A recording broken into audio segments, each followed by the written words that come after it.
பாடுவோம், கர்த்தரை ஸ்தோத்திரிப்போம்.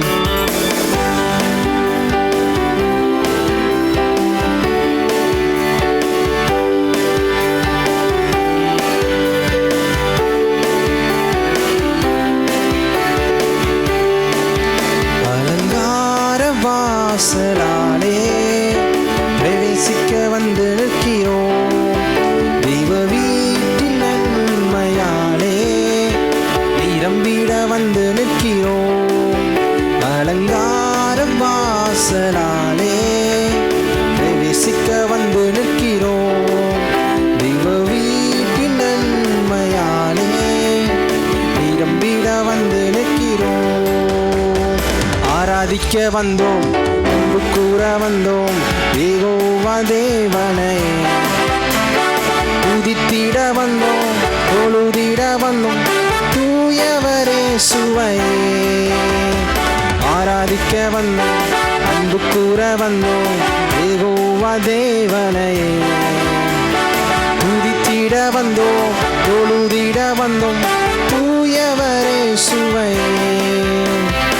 ஆலயம் செல்லுவதே அது மகிழ்ச்சியை தந்திடுவே. ஆலயம் செல்லுவதே அது மகிழ்ச்சியை தந்திடுதே. எம் சபையுடனே உம்மை தொழுதிடவே கிருபையும் கிடைத்திட்டதே. எம் சபையுடனே உம்மை தொழுதிடவே கிருபையும் கிடைத்திட்டதே.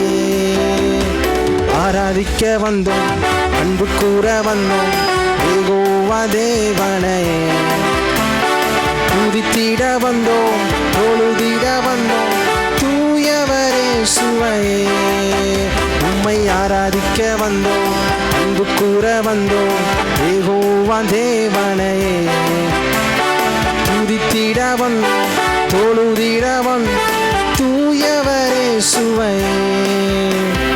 பலிகளை செலுத்திடவே ஜீவ பலியாக மாறிடவே. பலிகளை செலுத்திடவே ஜீவ பலியாக மாறிடவே. மறுரூபத்தின் இதயத்தை தந்தீரே, ஸ்தோத்திரம் ஸ்தோத்திரமே.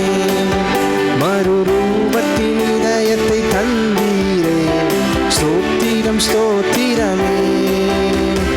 ஆராதிக்க வந்தோம், அன்பு கூற வந்தோம், யெகோவா தேவனை துதித்திட வந்தோம், தொழுதிட வந்தோம், தூயவரே சுவையே. ஆராதிக்க வந்தோம், அன்பு கூற வந்தோம், யெகோவா தேவனை துதித்திட வந்தோம், தொழுதிட வந்தோம், தூயவரே சுவையே. நன்மை செய்தவர்க்கே நாங்கள் நன்றி செலுத்துவோமே. நன்றி செய்தவர்க்கே நாங்கள் நன்றி செலுத்துவோமே. எம் காணிக்கையை உம் கரங்களிலே உற்சாகமாய் விதைக்கிறோமே. எம் காணிக்கையை உம் கரங்களிலே உற்சாகமாய் விதைக்கிறோமே.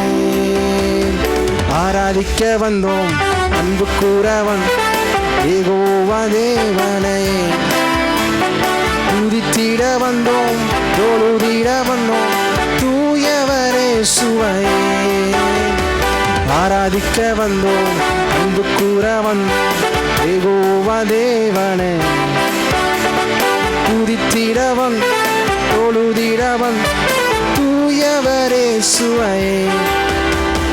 துதிகன மகிமையுமே முழு மனதோடு செலுத்தினோமே. துதிகன மகிமையுமே முழு மனதோடு செலுத்தினோமே. சம்பூரண ஆசீர்வாதங்களால் திருப்தியாய் அனுப்பிடுமே. சம்பூரண ஆசீர்வாதங்களால் திருப்தியாய் அனுப்பிடுமே.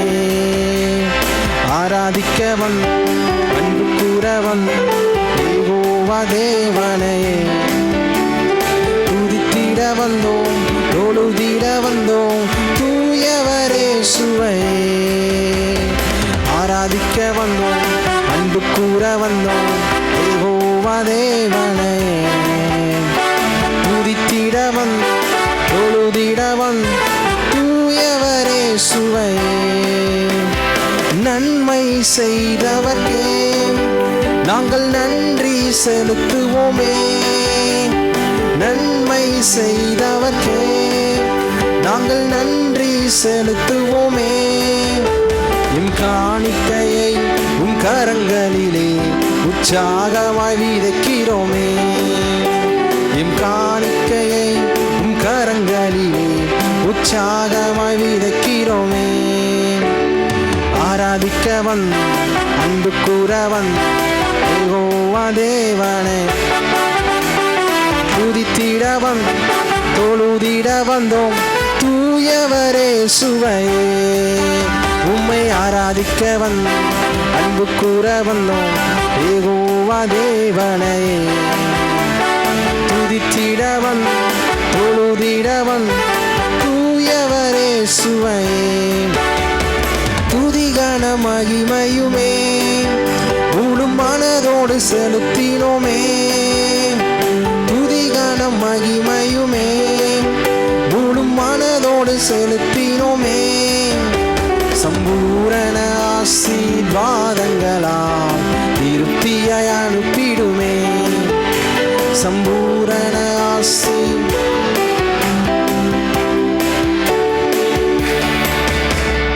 ஆராதிக்க வந்தோம் அன்பு கூற வந்தோம் யெகோவா தேவனே. துதித்திட வந்தோம் தொழுதிட வந்தோம் தூயவரே சுவையே. ஆராதிக்க வந்தோம் அன்பு கூற வந்தோம் யெகோவா தேவனே. துதித்திட வந்தோம் தொழுதிட வந்தோம் தூயவரே சுவையே. அலங்கார வாசலாலே பிரவேசிக்க வந்து நிற்கிறோம். தெய்வ வீட்டின் நன்மையாலே நிரம்பிட வந்து நிற்கிறோம். அலங்கார வாசலாலே பிரவேசிக்க வந்து நிற்கிறோம். தெய்வ வீட்டின் நன்மையாலே நிரம்பிட வந்து நிற்கிறோம். ஆராதிக்க வந்தோம் அன்பு கூற வந்தோம் யெகோவா தேவனே. துதித்திட வந்தோம் தொழுதிட வந்தோம் தூயவரே சுவையே. உம்மை ஆராதிக்க வந்தோம் அன்பு கூற வந்தோம் யெகோவா தேவனே. துதித்திட வந்தோம் தொழுதிட வந்தோம் தூயவரே சுவையே. உம்மை ஆராதிக்க வந்தோம் அன்பு கூற வந்தோம் யெகோவா தேவனே.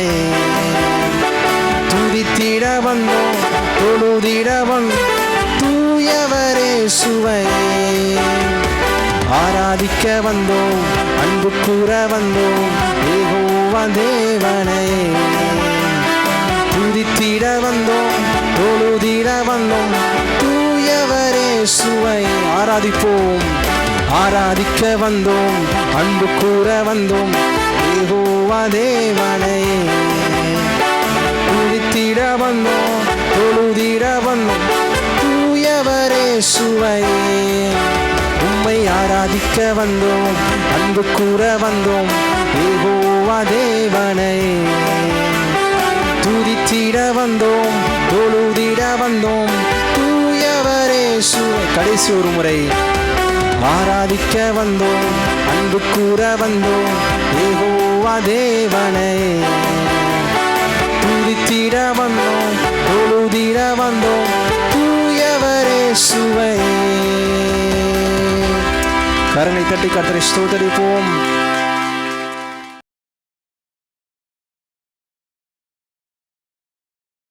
மத்தேயு சுவிசேஷம் 7ஆம் அதிகாரம் 24வது வசனம் சொல்லுது. எடுங்க. ஆகையால் நான் சொல்லி இந்த வார்த்தையை கேட்டு வில்படி செய்கிறவன் எவனோ அவனை கண்மனை மேல் தன்னை வீட்டை கட்டின புத்தியுள்ள மனுஷனுக்கு ஒப்பிடுவேன். என்ன சொல்றாரு? அதாவது அப்படின்னா, ஆகையால் நான் சொல்லி இந்த வார்த்தையை கேட்டு வில்படி செய்கிறவன் எவனோ அவனை புத்தியுள்ள மனுஷனுக்கு நான் என்ன பண்ணுவேன்? ஒப்பிடுவேன். ஆகையால் நான் சொல்லி இந்த வார்த்தையை கேட்டு வில்படி செய்கிறவன் எவனோ அவனை கண்மலையின் மேல் தன் வீட்டை கட்டின புத்தியுள்ள மனுஷனுக்கு ஒப்பிடுவேன். கண்மலையில மேல பாருங்க, ஒரு அஸ்திவாரம் போடப்பட்டு வீட்டை கட்டின ஒரு புத்தியுள்ள மனுஷனை ஒப்பிடுவேன். ஏன்னா அவன் செய்யும் போதுதான் அது அப்படிப்பட்ட ஒரு புத்திசாலித்தனமாக இருக்கிறான். ஞானமுள்ள மனுஷனா இருக்க முடியும். செய்யறது ரொம்ப முக்கியம். செய்யணும், செய்யும் போதுதான் சக்சஸ். ஓகேவா? செய்யணும். சரி, இதை பற்றி நாம் தொடர்ந்து பார்த்துட்டோம். 25ஆம் வசனம் கூட அப்படிதான். என்ன சொல்றாருன்னா, செய்யாதவன் எவனோ அவன் எப்படி இருக்கிறான்னா, மணலின் மேல அஸ்திவாரம் போடப்பட்டிருக்கிறான். அவன் எப்படி மணல் மேல அஸ்திவாரம் போடப்பட்டிருந்தா, அது பெரிய காற்று அடிச்சு பெரிய மழை பெரிய வெள்ளம் அது இடிச்சு போட்டுரும். இன்னைக்கு அநேக மக்களுடைய வாழ்க்கை இடிக்கப்பட்டு போயிடுது. மக்கள் நல்லா வாழ முடியல, நிம்மதியா வாழ முடியல, சமானமா வாழ முடியல, ரொம்ப நாள் நீடி ஆயுள் இந்த உலகத்துல வாழ முடியல. என்ன பிரச்சனை?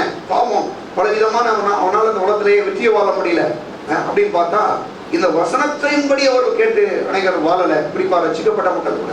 ரட்சிக்கப்படாதவருக்கு சில பிரச்சனைகள் இருக்கு, அது வேற ஒரு பிரச்சனை இல்லையா? ஆனால் ரட்சிக்கப்பட்ட மக்கள் கூட ஏன் இவ்வளவு பிரச்சனைனா, அந்த பிரச்சனை நமக்கு ஏதோ ஒரு சம்திங், ஏதோ ப்ராப்ளம் இருக்கு. ஒரு வாழ்க்கையில ஏதோ ஒரு சில ஒரு பாவம் இருக்குது, அல்லது ஏதோ ஒரு குறை இருக்குது. இதை செஞ்சா நம்ம நல்லா இருமோன்றது நம்ம சொல்றோம். கர்த்தர் ஒண்ணு இந்த பைபிளை கொடுத்துட்டு சும்மா நம்மளை ஏதோ ஒன்னும் சொல்லலை. இது படி நீங்க வாழ்றது எவ்வளவு லாபகரமானதுன்ற பத்தி தான் பேசுறோம். அப்ப பாருங்க, அதை நம்ம செய்யும் போது சக்சஸ், வெற்றி பெறுவோம். கண்டிப்பா நான் சொல்றேன், அது உங்களுக்கு மிகுந்த ஆசீர்வாதமாக இருக்கும். ஒருவேளை பாருங்க, பிள்ளைகளுக்கு அங்க என்ன பண்றாங்க, ஒரு மாதிரி ஏதோ அடிபட்டுச்சு, ஒரு புண்ணாயிடுச்சு, உள்ளுக்க சலம் கொடுத்துருச்சுன்னா என்ன பண்றாங்க, போய் கொஞ்சம் கிளீன் பண்றாங்க. உள்ள விட்டு கிளீன் பண்ணும்போது வலிக்குது. ஆனால் வலிச்சாலும் பரவாயில்ல, கொஞ்ச நாள் அது என்ன ஆயிரும், மருந்து இருந்தாலும் போட்டீங்கன்னா அப்புறம் வலிக்காது. அப்ப நல்லா இருக்கும். நல்லா இருக்கும். கலாத்தியர்கள் நிறுவனத்துல 5ஆம் அதிகாரம் 6ஆம் வசனம் சொல்லுது, அன்பினால் கிரியை செய்கிற விசுவாசமே உதவும். ஒரு அப்பா இருக்காரு அப்படின்னா, அப்பா ஒருத்தரை கண்டிக்கிறாரு. ஒரு பிள்ளைய அம்மா கண்டிக்கிறாங்க, பிள்ளைய அம்மா அந்த மாதிரி இருக்காதம்மா, இந்த மாதிரி இருக்க வேண்டாம். பிள்ளைனா அப்பா இருக்காருன்னா ஒரு மகனை பார்த்து கண்டிக்கிறாரு, இதை செய்ய வேணாம் அப்படின்னு. கோவம் வருது. ஏன் கோவருது? அதை நீ சரி பண்ணிடுறப்ப, கவனமா நடந்துக்கோ, அது உனக்கு எதிர்காலத்துக்கு ரொம்ப நல்லா இருக்கும்.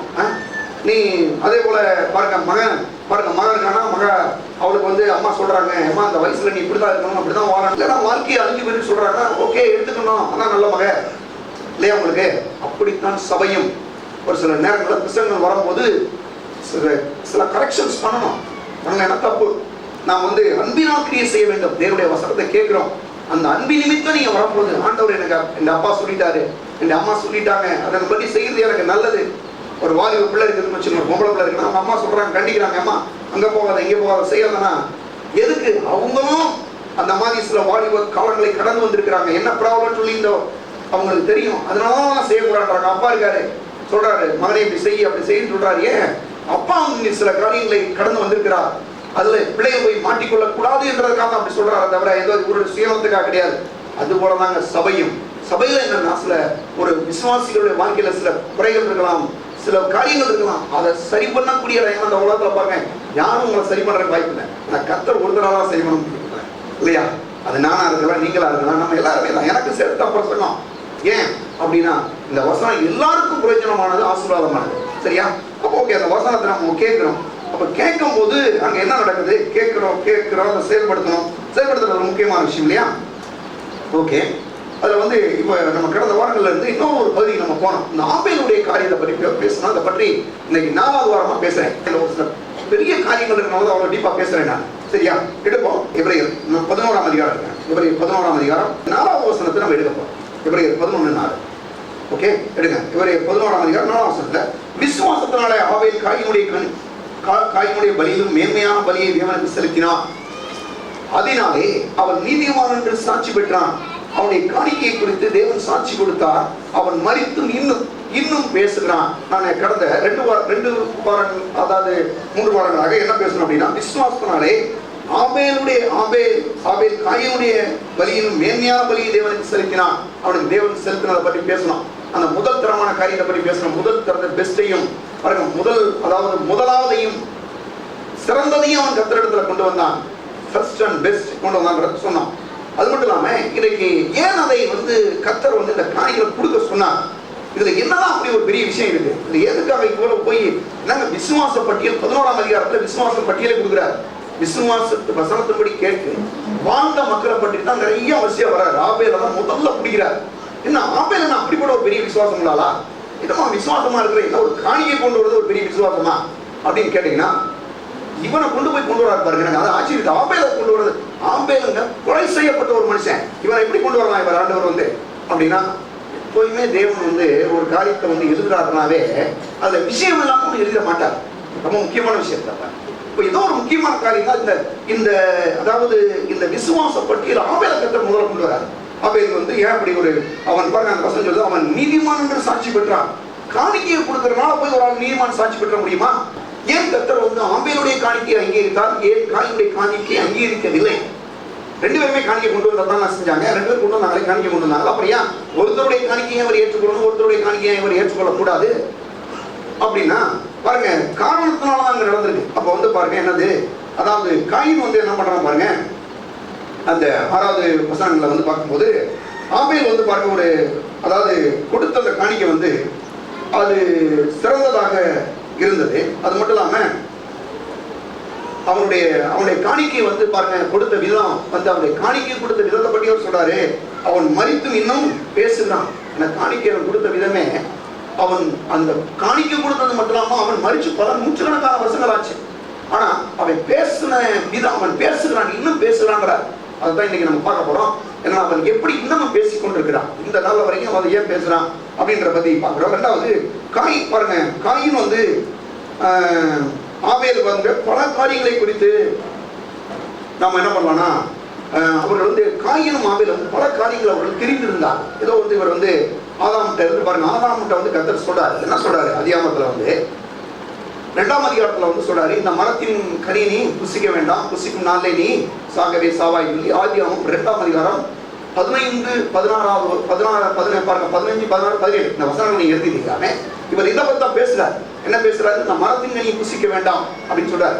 இப்ப இந்த மரத்தின் கனியை புசிக்க கூடாதுலாம் அப்படி என்னதான் பிரச்சனை இருக்குது அப்படின்னா பாருங்க, ஏன் ஒரு இப்படி புசிக்க கூடாதுன்னு சொல்றாரு அப்படின்னா, நான் ஏற்கனவே சொன்னேன், இந்த மரத்தின் கனியை நீ புசிக்க கூடாது. ஏன்னா எல்லா மரத்தின் கனியையும் நீ புசிக்கலாம், அந்த ஒரு மரத்தின் கனி பறிச்சு புசிக்கிறதுனால வந்து இதுல ஏதோ ஒரு விஷம் இருக்குதோ அல்லது ஏதோ நடந்ததெல்லாம் கிடையாது. அந்த நோக்கத்துக்கு அவர் அப்படி சொல்லல. அவர் என்ன சொல்றாரு, அந்த மரத்தின் கனி எல்லாவற்றையும் நீ பறிச்சு சாப்பிடலாம், ஆனா ஒரு மரத்தின் இந்த மரத்தின் நன்மை தீமை அறிந்தக்க வச்சிருக்க நீ புசிக்கும் நாளிலே நீ சாகவே சாவாய் அப்படின்ற ஒரு சாவு அளவுக்கு நீ பேசணும் அப்படின்னா என்ன காரணம் அப்படின்னா, அதாவது அந்த மரத்தின் கனியை புசிக்காத வரைக்கும் என்ன சொல்றாங்கன்னா, நீர் என்னுடைய ஆண்டவர், நீர் என்னுடைய ரட்சகர், நீர் என்னுடைய தேவன், நீர் என்னை எப்போது நான் உம்முடைய பிள்ளையாக இருக்கிறேன், உம்மை தவிர வேற யாரும் என்னுடைய தெய்வம் அல்ல, நீர் தான் இந்த தெய்வம், நீர் தான் என் ஆண்டவர், நீர் தான் என்னுடைய சிருஷ்டிகர், நீர் தான் என்னுடைய தகப்பன் என்று இவன் அறிவிக்கிறான். சாப்பிடாத வரைக்கும். சாப்பிட்ட பிறகு என்ன ஆகுது அப்படின்னா, அவன் என்ன சொல்றான்னா, சாப்பிட்ட உடனே என்ன பிரச்சனை அப்படின்னா, இனிமேல் நீர் என்னுடைய தேவன் அல்ல, நீர் என் சிருஷ்டிகர் கிடையாது, நீர் என்னுடைய ஆண்டவர் அல்ல என்று இவன் மறுதலிக்கிறான். எப்படி மறுதலிக்கிறான்? உங்களுக்கு ஒரு சின்ன ஒரு கதை சொல்றேன். இது மதுரையில் நடந்த ஒரு சம்பவம், அதான் நான் சொல்றேன். ஒரு அதாவது வந்து ஆதாம் வந்து தேவனை வந்து அந்த மரத்தின் கனியை பறிச்சதை சாப்பிட்டனால அப்படி இவன் என்ன ஒரு பாவத்தை செஞ்சிருக்கிறான்னா, தேவனை வந்து இவன் மறுதலிக்கிறான். இவர் என்னுடைய ஆண்டவர் அல்ல, இவர் என்னுடைய ரட்சகர் கிடையாது, இவர் என்னுடைய தேவன் கிடையாது அப்படின்னு சொல்லி மறுதலிக்கிறான். எப்படி மறுதலிக்க முடியும் அப்படின்னா, ஒரு ஆளு பேசினால மட்டும் கிடையாது, செய்யினால கூட மறுதலிக்க முடியும். ஒரு காரியத்தை நீங்க செய்யும் போது கூட அவரை வந்து ரிஜெக்ட் பண்ணலாம், அவர் ஏற்றுக்கொள்ளும், அப்படி தள்ளி விடலாம். அப்போ எப்படிங்க அப்படின்னா, அதாவது வந்து பாருங்க, ஒரு மதுரையில் வந்து பாருங்க ஒரு ஊர் இருக்கு. அந்த ஊர்ல பாருங்க நிறைய இந்த கல் உடைக்கக்கூடிய மக்கள்லாம் நிறைய பேர் அங்க இருக்கிறாங்க. அந்த மாதிரி ஒரு பகுதி பாருங்க, அங்கே ஒரு கல் உடைக்கக்கூடியவர் பாருங்க, அவருடைய சிறு வயதிலேயே அவருடைய மனைவி இறந்துட்டாரு, அவருக்கு ஒரே ஒரு மகன். அந்த மகனை வந்து பாருங்க படிக்க வைக்கிறார். படிக்க வச்சு கொண்டு போய் பாருங்க நல்லா படிக்க வைக்கிறாரு. இவர் கல் உடைக்கிறாரு, ஒன்றும் படிச்சாலாம் கிடையாது, படிச்சு பாருங்க இவர் வந்து என்ன வேலைகள்லாம் செஞ்சு இவனை படிக்க வைக்கிறாரு, துணி இதெல்லாம் வாங்கி கொடுக்குறாரு, எல்லாம் பண்றாரு. படிச்சுட்டு பாருங்க நல்ல ஒரு டிகிரிலாம் முடிச்சோடனே காவல்துறையில் வந்து வேலை கிடைக்குது. நான் சொல்றது நடந்த சம்பவம், சில ஆண்டுகளுக்கு முன்பதாக நடந்த ஒரு சம்பவம். இது மதுரையில் செய்தித்தாளம் வெளியிட்டாங்கன்னு நினைக்கிறேன். அப்ப அங்க என்ன நடக்குது அப்படின்னா பாருங்க, போய் வேலை கிடைச்சிருந்தாரு பாருங்க, அந்த படிச்ச அந்த பையன் இருக்கானே அவனுக்கு வந்து நல்ல வேலைலாம் கிடைக்குது. இவர் மறு திருமணம்லாம் பண்ணிக்கல. அப்படியே பாருங்க என்ன பண்றாரு, அவனை வளர்த்து அப்படியே ஆக்கி பாருங்க பாருங்க வேலை கிடைச்சிருச்சு. அரசாங்கத்துல ஒரு போலீஸ் டிபார்ட்மெண்ட்ல வேலை கிடைக்கும், காவல்துறையில வேலை கிடைக்கும். பாருங்க போனோன்னே நல்ல ஒரு இன்ஸ்பெக்டர் ஆகிட்டான் பாருங்க. அதை படிச்சு பண்ணிட்டான். இந்த வேலைக்கு போனோடனே என்ன பண்ணானா, அப்பாவே மறந்துட்டான். அப்ப அப்பாவே மறந்துட்டானே பாருங்க, அப்பா வீட்டு பக்கத்திலே வர்றதுல ஆளை பார்க்கறதே கிடையாது. அந்த மாதிரி ஒரு கண்டிஷன் போயிட்டான். போன உடனே இவரும் பாருங்க, இவர் படிக்காதவர் அப்படின்றனால வந்து இவர் என்ன பண்றது பாருங்க, எங்க கேட்கிறாரு, என் மகன் எங்க இருக்காரா எங்கேயாவது கேட்கிறாரு. கேட்கத்தானே தெரியுது தவிர ஆனா கண்டுபிடிக்க தெரியல. ஏன்னா இவருக்கு தான் கொஞ்சம் படிப்பு இல்லையே அப்படின்னு. அப்ப அப்படிப்பட்ட ஒரு நிலையில பாருங்க, கடைசி ஒரு நாள் பாருங்க, அவங்களுடைய ஊர் பக்கத்திலேயே ஒரு ஸ்டேஷன்ல வந்து பாருங்க என்ன பண்றாரு, அந்த மகன் வந்து வேலைக்கு வர்றாரு. அங்க வந்து இன்ஸ்பெக்டரா இருக்கிறாரு. உடனே யாரோ ஒருத்தர் பார்த்து சொல்லிட்டோம்னா, ஐயோ உன் மகன் வந்து இப்போ நம்ம ஊருக்கே வந்தார், என்ன பண்ணாரு, வேலைக்கு வந்துட்டார் அப்படின்னு சொல்லி கேள்விப்படுறாரு. கேள்விப்பட்டு இவர் அங்க போறாரு. அங்க போனா பாருங்க என்ன நடக்குது அப்படின்னா, இவரை போய் மகனை பார்க்கலாம் தான் போறாரு. ஏதோ ஏதோ காசு வாங்கணும் அப்படின்லாம் நோக்கத்துல போல, ஏதோ அப்படின்னா போல போனவர் என்ன பண்றாரு, மகனை பார்த்துட்டு ரொம்ப நாள் ஆச்சு, போனவன் படிச்சான், வேலை கிடைச்சு, போனவன் வந்து நம்மளை பார்க்கவே இல்லையே, ரொம்ப வருத்தம். திரும்ப வந்து என்ன பண்றாரு, வந்து இவனை போய் பார்க்கலான்னு போனா அங்க போயிட்டோம்னா அங்க சில போலீஸ்காரர்கள் வெளியில சொல்றாங்க, இந்த மாதிரி நான் வந்து சொல்றாரு, இந்த மாதிரி அவரை போய் பார்க்கணும். ஏன்னா மகன் கூட சொல்லக்கூடாது நேரத்தில் இல்லையா, ஏன்னா இவர் ஆளு உங்களுக்கு தெரியும், கல்லுடைக்கிறவங்க ஒன்றும் பெருசா வந்து ரொம்ப இதாலாம் இருக்க மாட்டாங்க, ஒரு நார்மலான ட்ரெஸ் போட்டுருப்பாங்க, ரொம்ப ஒரு மாதிரி அழுக்கா போட்டுருக்காரு. போறாரு. போனா பாருங்க, அங்க வந்து உள்ள அவருடைய மகன் உட்காந்துருக்கிறான். உட்காந்து என்ன பண்றானா, அவன் என்ன கேட்கிறான் பாருங்க, எதுக்கு நீ இங்க வந்த அப்படின்னு கேட்கிறான். எதுக்கு நீ அப்படின்னு அவருடைய கேள்விய. அப்ப அவர் என்ன பண்றாரு பாருங்க, இல்லப்பா அவனோட எதுவும் எதிர்பார்க்கல, அவனோட பணத்தெல்லாம் எதிர்பார்த்து நான் வரல, அல்லது ஏதோ வேற எதுக்கு நோக்கத்தெல்லாம் வரல, உன்னை பார்த்து ரொம்ப நாள் ஆச்சு, உன்னை நான் பெற்று இவ்வளவு ஒரு நாள் வளர்த்து உன்னை படிக்க வச்சுலாம் படிக்கிறேனே, இப்போ வந்து உன்னை பார்க்கலாம் தான் வந்தேன் அப்படின்னா. அந்த ஆள் என்ன சொல்றான் பாருங்க, இனிமேல் இங்கெல்லாம் வராத, இனி பார்க்கணும் வராத, என்னை வந்து என்ன பண்ணிடாத, மகன்லாம் சொல்லிடாத, யாராவது உடனே என்னை ஒரு மாதிரி கேவலம் நினைப்பாங்க அப்படின்னு சொல்றான். சொன்ன இவர் உடனே சரி பார்த்துட்டோமே அப்படின்னு சொல்லிட்டு அப்படியே வந்து அந்த இதுல வர்றாரு. வெளியில வந்த உடனே பாருங்க, திரும்பியும் வெளியில இருக்கக்கூடிய ஒரு போலீஸ்கார் உள்ள போய் கேட்கிறாரு, இவர் யார் அப்படின்னு கேட்கிறாரு. அவர் கேட்டோன்னா அவன் என்ன சொல்றான் பாருங்க, அந்த பையன் சொல்றான் பாருங்க, இவர் எங்க வீட்டுல என்ன செய்யறாரு, மாடு மேய்க்கிறாரு அப்படின்றான். அவர் வந்து இதை பார்க்க சொல்லிடுற மாதிரி. அவங்க அப்பாவுக்கு என்ன ஆச்சுன்னா, இவன் கேட்டது மட்டும் இல்லாம அவன் பேசிக்கொண்டிருந்த அந்த சத்தம் வந்து இவருக்கு அப்பா கேட்டுருச்சு. கேட்ட உடனே பாருங்க என்ன ஆயிடுச்சு, அப்படியே ரொம்ப துக்கத்தோட போறாரு. போய் ஒரு சில மாதங்கள் இருந்தவர் அப்படியே சாப்பிடாம இல்லாம, ஏன்னா மகன் அப்படி பேசிட்டானே வந்து பாருங்க, ஒரு மகனை வந்து இவ்வளவு நாள் வளர்த்து இவருக்கு இவ்வளவு பெரிய போஸ்டிங் வாங்கி கொடுத்து எல்லாம் பண்ணிட்டு, எங்க வீட்டுல இவர் வந்து மாடு மேய்க்கிறவர்னு சொல்றாருன்னா இவனுக்கு எவ்வளவு ஒரு அற்பத்தனமான ஒரு மனுஷனா இருக்கான் பாருங்க இல்லையா, ரொம்ப ஒரு கீழ்த்தரமான ஒரு சுபாவம் இல்லையா. ஒரு அப்பா வந்து இவ்வளவு இப்படி மறுதளிக்கிறானே அப்படின்னு சொல்லிட்டு அவருக்கு ரொம்ப வேதனை. போனவர் என்ன ஆனாரு, அப்படியே போய் ஒரு 2-3 மாசம் கழிச்சு ஆளு செத்தே போயிட்டார். அதை பற்றி செய்தித்தாளர் வெளியிடுறாங்க. என்ன வெளியிடுறாங்கன்னா, இந்த மாதிரி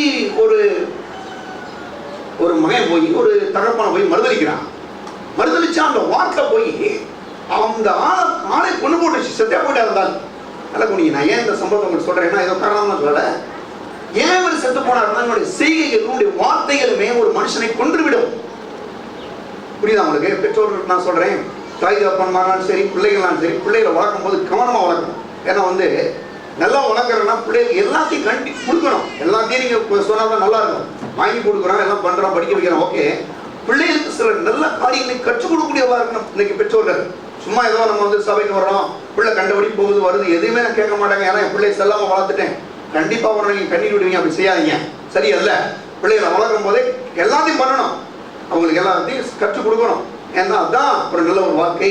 இந்த மகன் வந்து அந்த அப்பாவை, இவருடைய அப்பா இல்லை, என்னை வீட்டுல மாடு மேய்க்கிறவன்னு சொன்ன ஒரே ஒரு வார்த்தைக்காக அதனால போய் சாப்பிடாம போனா செத்த போயிட்டாரு ஒரு 3 மாசத்துல. நான் ஏன் இந்த சம்பவத்தை சொல்றேன்னா, ஆதாமுடைய பாவமும் இப்படிப்பட்டதுதான்.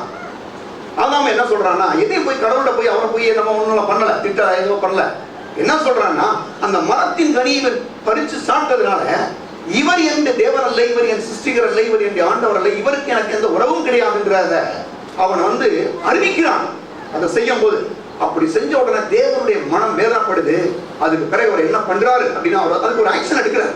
ஏன்னா அவர் தேவன் இல்ல, ஏன்னா இவர் வந்து ஒரு ஏழப்பா, இவர் வந்து பாவம், இவரால போய் அவருக்கு பெரிய போலீஸ் அதிகாரி ஒன்று தண்டனை கொடுத்துட முடியாது இல்லையா. அப்படியே கூட ஒரு சில நேரங்கள்ல பெற்ற பிள்ளைகள் தன்னுடைய தாய் தகப்பனை மதிக்காமல் அவ்வளவு வேதனைப்படுத்தும் போது தாய் தகப்பன்மார்கள் அநேகர் வந்து கண்ணீர் விடுறாங்களே தவிர, அழுகிறாங்களே தவிர, அந்த பிள்ளைகள் வந்து கெட்டு போனதே இல்லை. அப்படி கூட அந்த தகப்பன் இருந்திருக்கலாம். தேவன் கூட அப்படித்தான். என்ன பாருங்க, தேவன் எப்படிப்பட்டவர்னா, ஆதாம் ஒருவேளை பாவம் செஞ்சா கூட அவனை வந்து அவனை தண்டிக்கணுன்ற அவருடைய பிளானே கிடையாது. அவர் என்ன செய்யறாரு, உடனே அவனை அந்த தோட்டத்தை விட்டு விரட்டுறாரு. அன்னைக்கு சொல்றாங்க, ஏங்க தோட்டத்தை விட்டு விரட்டுறாரு, அப்படியே செய்யலாமா? தேவன் வந்து இவ்வளவு பெரிய ஒரு ஏதேன்னா என்னன்றது தெரியுமா? சகல நன்மைகளும் நிறைந்த ஒரு இடம் அப்படின்னு அர்த்தம் ஏதேன்னாவே. அப்ப அப்படிப்பட்ட ஒரு இடத்தை விட்டு தேவன் வந்து விரட்டுறாரு ஒரு மனுஷனை அப்படின்னா, அநேகர் என்ன சொல்றாங்க, இப்படி தேவன் வந்து ஒரு மனுஷனை ஒரு ஒரு சிருஷ்டித்த மனுஷனை ஏதேனை விட்டு விரட்டலாமா? அது எந்த விதத்துல நியாயம் அப்படி கேட்கிறாங்க. அவர் தேவனாக இருக்கிறது மட்டுமல்ல, நல்ல தகப்பனா இருக்கிறதுனால அவன் விரட்டினார். எப்படி ஏன் விரட்டினார் நான் சொல்றேன். ஏன்னா அங்கே நன்மை தீமை அறியத்தக்க விருட்சத்தின் கனி மட்டுமல்லங்க, அங்க ஜீவ விருட்சத்தின் கனியும் இருக்குது அந்த தோட்டத்துக்குள்ள. இவன் நல்லா போனீங்க, அந்த நன்மை தீமை அறியத்தக்க விருட்சத்தின் கனி இவன் புசித்ததுனாலே இவன் பாவத்துக்குள்ள போயிட்டான். இவன் திரும்ப போய் அந்த ஜீவ விருட்சத்தின் கனியை பறிச்சு சாப்பிட்டுதான் வச்சுங்க, என்ன இருந்தாலும் தெரியுமா, என்னாலும் இவன் பாவியாத்தான் வாழ முடியும். இவனுக்காக யாருமே அந்த பாவத்தை தீர்க்கவே முடியாது. ரொம்ப கவனமா கவனிக்கணும். அதாவது பாவத்தை செஞ்சுட்டான், பாவத்தை செஞ்ச பிறகு நீங்க ஜீவ விருட்சத்தின் கனியை திரும்ப சாப்பிட்டான்னா இவனுக்கு யாரு என்ன பண்ணாலும் இந்த பாவத்தை விடுதலையாகவே முடியாது. அந்த மாதிரி ஒரு பிரச்சனை அங்க இருக்கு. ஜீவ விருட்சத்தின் கனியை பறிச்சு சாப்பிட்டான்னா உடனே இவர் என்ன பண்றாரு, இமிடியேட்டா ஒரு ஆக்ஷன் எடுக்கிறார். என்ன பண்றாரு, நீ வெளியில தோட்டத்தோட வெளியில போறியா, நீ இந்த மரத்தின் கனியை குறிச்சு சாப்பிட்டுட்டேன்னா என்னாலும் நீ பாவத்துல விழுந்துருவியே, உனக்கு மீட்பே இல்லாம போயிருமே அப்படின்னு சொல்லி தேவன் என்ன பண்றாரு, தோட்டத்தை விட வெளியே விரட்டுறாரு. அப்படி விரட்டின போது திரும்பியும் இவனுக்கு வந்து ஒரு வாய்ப்பு கொடுக்குறாரு. நம்ம நினைக்கிற அந்த தசம பாகம் காணிக்கலாம் வந்து இது ஏதோ சும்மா கதை சொல்றாரு போல, ஏதோ சர்ச்சில் பாஸ் என்னமோ ஒரு பிரசங்கம் நினைக்காங்க. இதுக்கு ஒரு பதிலை கொண்டு வருகிறார் தேவன். மரத்தின் கனி இவர் எப்படி வந்து எல்லா மரத்தின் தோட்டத்தில் இருக்க எல்லா மரத்தின் கனியும் பறிச்சு சாப்பிடலாம், அவனுக்கு அந்த உரிமை உண்டு. ஆனா அந்த நன்மை நீமி அறியத்தக்க வச்சது கனியை மட்டும் பறிச்சு சாப்பிடக்கூடாதுன்னு சொன்னது என்ன காரணம், அதுதான் தசமபாகம் என்று வேதவர்கள் சொல்றாங்க.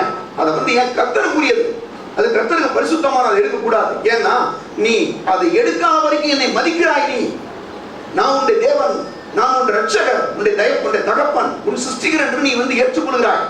ஆனா நீ அதை செய்யாத போது என்ன நடக்கும் தெரியுமா உனக்கு அப்படின்னா, நீர் என்னுடைய தேவன் கிடையாது, நீர் என் சிருஷ்டிகர் அல்ல, நீர் என்னுடைய தகப்பன் அல்ல, உமக்கும் எனக்கு எந்த உறவும் கிடையாது என்று நீ பகிரங்கமாய் நீ என்ன பண்ற அறிவிக்கிறாய். அதை செஞ்சதுனாலதான், அதை போய் தொட்டதுனாலதான் இப்படி ஒரு பாவத்துல நீ போயிட்ட. அதனால மீண்டுமாக நான் உனக்கு ஒரு வாய்ப்பு கொடுக்குறேன். இப்படி பாவத்துல நீ போனாலும் பரவாயில்ல, சரி பாவம் செஞ்சுட்ட. ஆனாலும் ஏன் கர்த்தர் வந்து மனுஷன் மேல பத்தி இவ்வளவு பெரிய ஒரு அக்கறை இருக்கிறாருன்னா, மனுஷன் வந்து அவர் சொல்றாரு, நமது சாயலாகவும் நமது ரூபத்தின்படி மனுஷனை உண்டாக்குமா, அவர்களை தேவ சாயலா உண்டாக்குமாக, அவர்களை ஆணும் பெண்ணுமாக உண்டாக்கும்னு சொல்லி தேவ சாயலா மனுஷனை உண்டாக்கியிருக்கார் தேவன். அப்ப அவன் மேல ஒரு பெரிய கருணை வைக்கிறார், ஒரு அன்பு வைக்கிறார், ஒரு இறக்கத்தை காமிக்கிறார். என்ன பண்றாருன்னா, சரி நீ தோட்டத்தை விட்டு தான் வெளியில போயிட்ட, ஆனா என்னை விட்டு நீ வெளியே போல, உனக்கு என்னைக்கு நீ ஒரு பாவியான இருந்தாலும் கூட உன்னை நான் நேசிக்கிறேன் அப்படின்னு சொல்லிட்டு உன்னை என்ன பண்றாரு, வெளியில போக சொல்லிட்டு திரும்ப நீ என்னை சந்திக்கிறதுக்கு உனக்கு ஒரு வாய்ப்பு கொடுக்குறேன். ஏன்னா தோட்டத்துல தேவன் வந்து தோட்டத்தில் இருக்கிறாரு, வெளியில போயிட்டா எப்படி சந்திக்க முடியும்? அப்போ உடனே சொல்றாரு, உனக்கு இன்னும் ஒரு சான்ஸ் கொடுக்குறேன். என்ன சான்ஸ், நீ எப்போதெல்லாம் என்னை வந்து சந்திக்கணும்னு விரும்புறியோ, என்னை வந்து ஆண்டவர் என்று எப்போது நீ ஏற்றுக்கொள்கிற, ஆண்டவர் என்று நீ என்னைக்கு அறிவிக்கிறாயோ, நீர்தான் என்னுடைய ஆண்டவர், நீர்தான் என் சிருஷ்டிகர், நீர்தான் என்னுடைய தகப்பன் என்று நீ அறிவிக்கணுமா, அதுக்கு ஒரு வழி இருக்குது. என்னன்னா, உன்னுடைய சம்பாத்தியங்கள் அந்த 10ல் 1 நீ ஆண்டவருக்கு என்று செலுத்தும் போது, நீர் என்னுடைய தகப்பன், நீர் என்னுடைய ஆண்டவர், நீர் என் ரட்சகர் என்பதை நீ என்ன பண்ற, அங்கே பகிரங்கமாய் நீ அறிவிக்கிறாய்.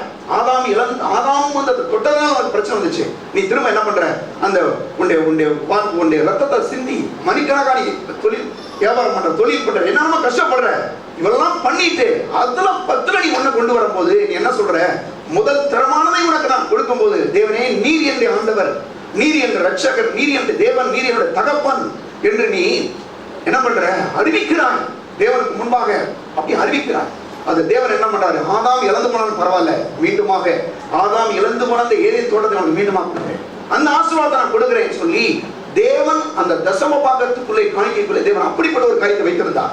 நல்ல இதுக்குள்ள இன்னும் உள்ள போறோம். நாம இப்பதான் நம்ம ஆரம்பிச்சிருக்கோம், இன்னும் கொஞ்சம் உள்ள போலாம். ஓகே, இப்ப இப்படி அது மட்டும் இல்லாம இந்த தசமபாகம் காணிக்கை செலுத்துவது என்பது வந்து ஏதோ வந்து பின்னால நியாயப்பிரமாணத்தின் காலத்திலேயோ அல்லது ஆபிரகாமுடைய காலம் வருது. ஆபிரகாமுடைய காலத்துல வந்து வர்றாங்க. ஆபிரகாம் கொடுக்குறான்னு சொல்றாங்க இல்லையா, பார்த்தோம் இல்லையா, ஆபிரகாம் கொடுக்குறான், யாக்கோபு கொடுக்குறாங்கலாம் பார்த்தோம். இதுக்கு பிறகு நீங்க வந்து இது ஏதோ வந்து ஆபிரகாம் மட்டும் இல்லைங்க, ஆதாம் இருந்தே ஆரம்பிக்குது. எல்லாம் குடிச்சுங்க, சும்மா விளையாட்டு கிடையாது. ஏன் இன்னைக்கு மக்கள் தரித்திரத்துல வாழ்றாங்கன்றது நான் ஆன்சர் பண்ணிட்டு இருக்கேன் உங்களுக்கு இல்லையா. ரட்சிக்கப்பட்ட பிறகு கூட, ஆண்டவரை ஏற்றுக்கொண்ட ஒரு பிறகு கூட இன்னைக்கு ஏன் மக்களுடைய வாழ்க்கையில கடன் பிரச்சனைகள், சாபம், தரித்திரம், வட்டி ஏன் இப்பெல்லாம் நடக்குது அப்படின்னா, தேவனை இவர்கள் அங்கீகரிக்கவில்லை, நிராகரிக்கிறாங்க. இந்த குறிப்பிட்ட இடத்துல மட்டும் ஆண்டவரே நீர் ஆண்டவர், இதுல இந்த ஆண்டவர் இல்லைன்னு சொல்லி நிராகரிக்கிறாங்க. என்ன இது? இவங்க செய்யற காரியங்கள்லாம் வந்து அப்படியே ஒரு மாதிரி பாருங்க, என்ன ஆட்சி தெரியுமா? இதுல இவருக்கு என்ன பிரச்சனை வந்துச்சு சொல்லி பார்க்க போறோம். சரி, அதுல வந்து இந்த மாதிரி அது மட்டும் இல்லாம இவர்களுக்கு ஆதாமுக்கு தேவன் சொன்னது மட்டுமல்லாமல் ஆதாமுடைய பிள்ளைகளுக்கு காயினுக்கும் ஆபேலுக்குமே தேவன் அங்க வந்து ஆதாம் சொல்லி கொடுக்குறான். இந்த மாதிரி நான் உன்னை பண்ணிட்டேன், என்ன பண்ணணும், நீ வந்து நீ சம்பாதிக்கிறதுல வந்து நீ கடவுளுக்கு செலுத்து அப்படின்றத சொல்றாங்க. இதுல வந்து குறிப்பா அவர் வேதம் சொல்றாரு. என்ன சொல்றாருன்னா, ஒரு குறிப்பிட்ட நாளையும் ஒரு குறிப்பிட்ட இடத்தையும் அவர் தேவன் வந்து அவர் கற்றுக் கொடுத்திருக்க வேண்டும் அப்படின்றாங்க. என்ன சொல்றாங்கன்னா, ஒரு குறிப்பிட்ட ஒரு இடம், இந்த குறிப்பிட்ட இடத்துல வந்து நீ கடவுளை சந்திக்கலாம், நீ வந்து என்னை சந்திக்கணும், என்னை ஆராதிக்கணும், என் கூட நீ பழகணும், நீ இந்த ஆண்டவர் என்று நீ வந்து நீ ஏற்றுக்கொண்டிருக்கிற என்பதை நான் எப்படி அறிந்து முடியும்? நான் சொல்ற குறிப்பிட்ட இடத்துக்கு நீ வா. இந்த குறிப்பிட்ட இடத்துல வந்து உன்னுடைய காணிக்கையில் உடைய தசமபாகங்களை எனக்கு வந்து செலுத்தும் போது என்ன நடக்கும் அப்படின்னா, நீ என்ன பண்ற, ஆண்டவர்களை ஏற்றுக்கொள்ற, நீதான் என்னுடைய ஆதாரம், நீதான் என்னுடைய சோர்ஸ், நீதான் என்னுடைய மூலதாரம் என்பதை ஏற்றுக்கொள்கிறாய் அப்படின்னு சொல்லிட்டு அவர் சொல்றாரு. அப்போ ஒரு நாளை அவர் வந்து ஒரு இடத்தை சொல்லி இருக்கிறாரு. ஆதாம் வந்து தன்னுடைய பிள்ளைகளை கற்றுக் கொடுத்துருக்கணும். ரெண்டாவது, ஆதாம் பாவம் செஞ்சா கூடங்க ஆதாம் வந்து தன்னுடைய பிள்ளைகளுக்கு நல்லா கற்றுக் கொடுக்குறான். இந்த காணிக்கையை வந்து கொண்டு முதல் இந்த மாதிரி கொண்டு வர யார் கற்றுக் கொடுத்தது? ஆதாம் தான் சொல்லி கொடுக்குறான். தன்னுடைய பிள்ளைகளுக்கு கற்றுக் கொடுத்ததமா ஒண்ணு தெரியல, ஆனா செய்யற விஷயம் தெரியுதா அவங்களுக்கு? காயின் ஆபேல் வந்து அங்க வர்றாங்களே, ஒரு இடத்துக்கு வர்றாங்க, வந்து என்ன பண்றாங்க, செலுத்துறாங்க. அப்போ வந்து செலுத்தும் போது ஒரு இடத்த வர்றாங்க. அது மட்டும் இல்லாம ஒரு நாளே நம்ம டிசைட் பண்ணிக்கலாம்ன்றாங்க. ஒரு நாளே கூட இருந்திருக்கும். ஏன் நாள் அப்படி இருந்திருக்கும் அப்படின்னு சொன்னா, இந்த நாள் அறுவடையின் நாளாக இருந்திருக்கும். ஏன்னா விதைச்சிருப்பாங்க, இவன் போய் ஆபேல் வந்து ஆடு மாடுகளை பராமரிக்கிறான், இதன் மூலமாக வரக்கூடிய தலையீச்சுகளை அதுல சிறந்ததை கொண்டு வந்து வர்றான். அப்ப கொண்டு வரும்போது ஒரு நாள், ஒரு குறிப்பிட்ட நாளையும் அல்லது நேரத்தையுமே ஒரு குறிப்பிட்டிருக்க வேண்டும் அப்படின்னு சொல்றாங்க. அப்படிப்பட்ட ஒரு இடம் தான் பாருங்க. இந்த இவங்க 2 பேர் வர்றாங்க. சரி, இப்படி வரும்போது அடுத்தாப்புல பாத்தீங்கன்னா, இன்னும் அந்த 6ஆம் வசனத்துல 7ஆம் வசனத்துல 7ஆம் வசனத்துக்கு இப்ப நம்ம போலாம். அதாவது அதிகாரம் 4:6 வந்து நம்ம முதல்ல பார்த்தோம் இல்லையா? காயின் வந்து பாருங்க, 5ஆம் வசனம், காயினும் அவன் காணிக்கையும் அவர் அங்கீகரிக்கவில்லை. அப்பொழுது காயினுக்கு மிகவும் எரிச்சல் உண்டாகி அவன் முகநாடி வேறுபட்டது. எங்க காணிக்கை, ஒருத்தனுடைய காணிக்கை ஏற்றுட்டாச்சு, ஒரு ஆளுடைய காணிக்கை ஆண்டவர் ஏற்றுக்கொள்ள. காணிக்கை ஏற்றுக்கொள்ளாதனால எதுக்கு என்னுடைய முகநாடி வேறுபடணும்? இவனுக்கு ஏன் கோபம் வரணும்? இவனுக்கு ஏன் எரிச்சல் வரணும்? நல்லா கவனிங்க, ஏன் எரிச்சல் வரணும் அப்படின்னா, அங்க முகநாடி வேறுபட்டு இருக்குது, எரிச்சல் வந்துச்சுன்னா நான் சொல்றேன் அப்படின்னா, ஆபேல் மேல எரிச்சல் கிடையாது. யார் மேல எரிச்சல்? ஆண்டவர் மேலே எரிச்சல். ஏன்? ஆண்டவர் சொன்னதை நீங்க நல்லா கவனிங்க. நான் ஒரு பிரசங்கத்தை பண்றேன், பண்ணிட்டு இருக்கும்போது நீங்க செஞ்சீங்கன்னு வச்சுங்க, குதூகலமாயிருவீங்க, நீங்க சந்தோஷம் உள்ள வந்துட்டு இருக்கோம்.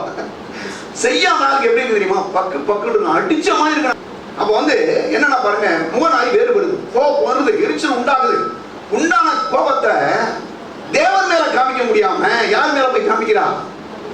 தன்னுடைய சகோதரனாய் ஆபேல் மேல காமிக்கிறான். எப்படா உன்னுடைய காணிக்கை மட்டும் கர்த்தர் ஏத்துக்கலாம், என் காணிக்கை ஏன் ஏத்துக்கல? நீ தான் ப்ராப்ளம். நீ ஏன் இது எப்படி சொல்றாருன்னா, எப்படி சொல்றேன், உங்களுக்கு வேற வழியில சொல்றேன். எப்படின்னா, உன் காணிக்கை ஏற்றுட்டு இருக்காரு இல்லையா, அப்ப நீ ஏன் காணிக்கை கொடுத்தாலும் ஏத்துக்கிட்டாரு.